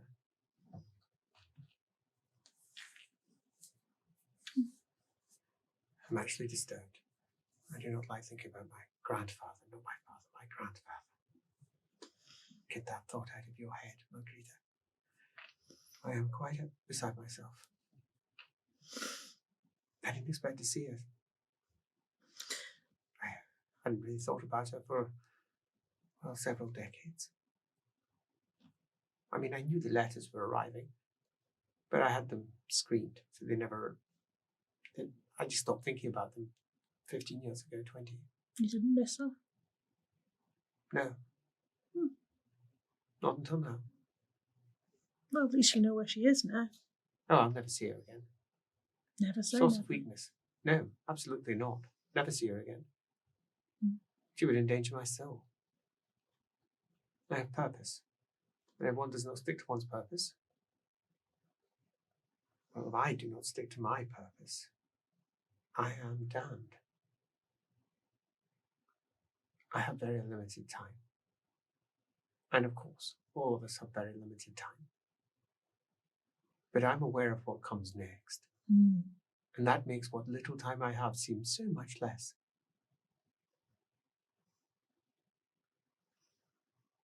Me too now.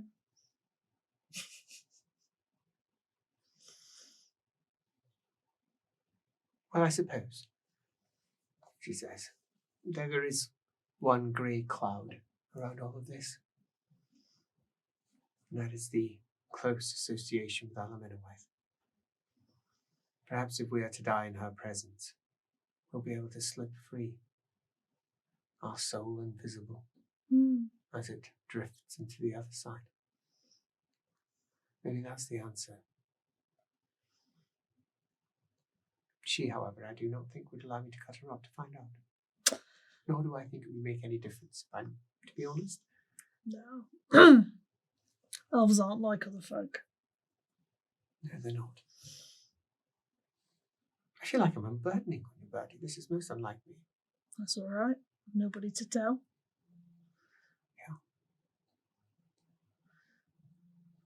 Yeah. Please don't tell anyone that I've died.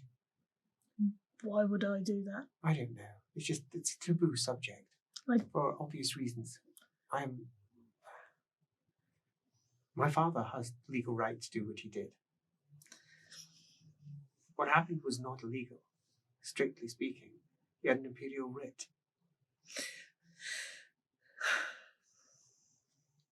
But it's the sort of thing that mostly leaves one, well, without friends. It is why he did it. I mean, there are many reasons he would claim, but the real reason was simple. Ownership. No one else would ever want to be of you. I wouldn't go that far. Oh, I would. You don't understand, Birdie. I just don't care. Exactly. You're not like everyone else. Yeah. Sometimes that's an advantage. Yes, it is. But the point that you make is predicated upon the most sandy of foundations. You may not care, but you do not in any way represent the majority, or the minority, or anyone other than yourself. Yeah. I will be burned. I will be killed. They won't hear it from me. Have you ever known me to gossip? That wasn't my point. My point was more that that was the future my father made, my grandfather made for me. Ownership, as I said. He did not like that another might be able to take ownership of what he considered to be his. I'm familiar with that. And thus I find myself here. As I say, we're all slaves in one fashion or another, are we not? And we all seek our freedoms in what way we can, but ultimately they are falsehoods and lies. The very nature of the material realm in which we live is bound by law. The law of the material realm. Cause, effect. We are slaves to the very nature of reality. There's nothing we can do against it, unless we're wizards or demons. And that is what they subtly offer, freedom, because they can change things. And that is why one cannot allow the desire for freedom to get in the way. It is dangerous. And one fears that one's grandfather has done exactly that.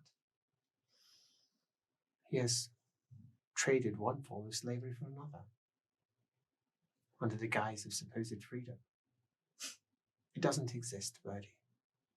Don't seek it. You will hurt yourself and ultimately lie to yourself.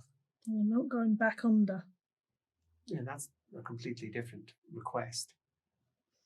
Just simply accept that you're never going to be as free as you think you possibly could be. I'd settle for them thinking I'm dead. Well, don't say how to organise if you wish. Unless, of course, the cutting goes wrong. I trust you, McGreet. I wouldn't. No one would. Not if they knew who I was. Yet here you are. I can't decide whether you're an idiot or if you're unexpectedly wise. Maybe a bit of both. Let us get back, she says. I am feeling somewhat melancholy. I had a life I could have once had. That is most certainly lost, and I had not considered for some time. No. I offer him my arm. She takes it. Mm. By the time you arrive back to Friederheim, she's back to herself. She's no longer thinking on melancholy thoughts. She is, if anything, back to being ever so slightly flirtatious. A hint of a smile at the corner of her mouth that never quite reaches it. The pretty face with the pretty makeup and the hair that's just tousled the way it needs to be. I recognise that. The journey back to Altdorf, which brings you back in the late evening, is uneventful. Silver is paid. You're up on the top this time. She squeezes in on the inside. And the barge is surprisingly mundane upon return. Like you've been away and you've seen something, like an event. Yes. Not necessarily momentous, but most certainly, well, moving has occurred. And it makes it all just feel a bit normal, like you've returned to a fake norm. Yeah. Her down there doing her books. I mean, is she even doing her books? You in your cabin. The halfling in the kitchens. The elf at the back. Gerhardt, utterly delighted at having just passed his medical examination. And the swirl of humanity around you. The swirl that is quite separate from Birdie. Well, she partakes. She smiles. She frowns. She laughs. Because after all, as McGreet made pretty clear, she doesn't human very well. But it isn't hard. She knows what to do. It's just that she's been trying so hard to be human. To be herself. And if she's learned one thing through the course of resolving matters with her good friend, her Skaven sex slave, if she's learned anything, that's that at heart, she thinks like a Skaven. She looks after herself. She survives. And she's at her most human when she's pretending. They all seem to be faking it. And on that, we bring this episode to a somewhat somber conclusion.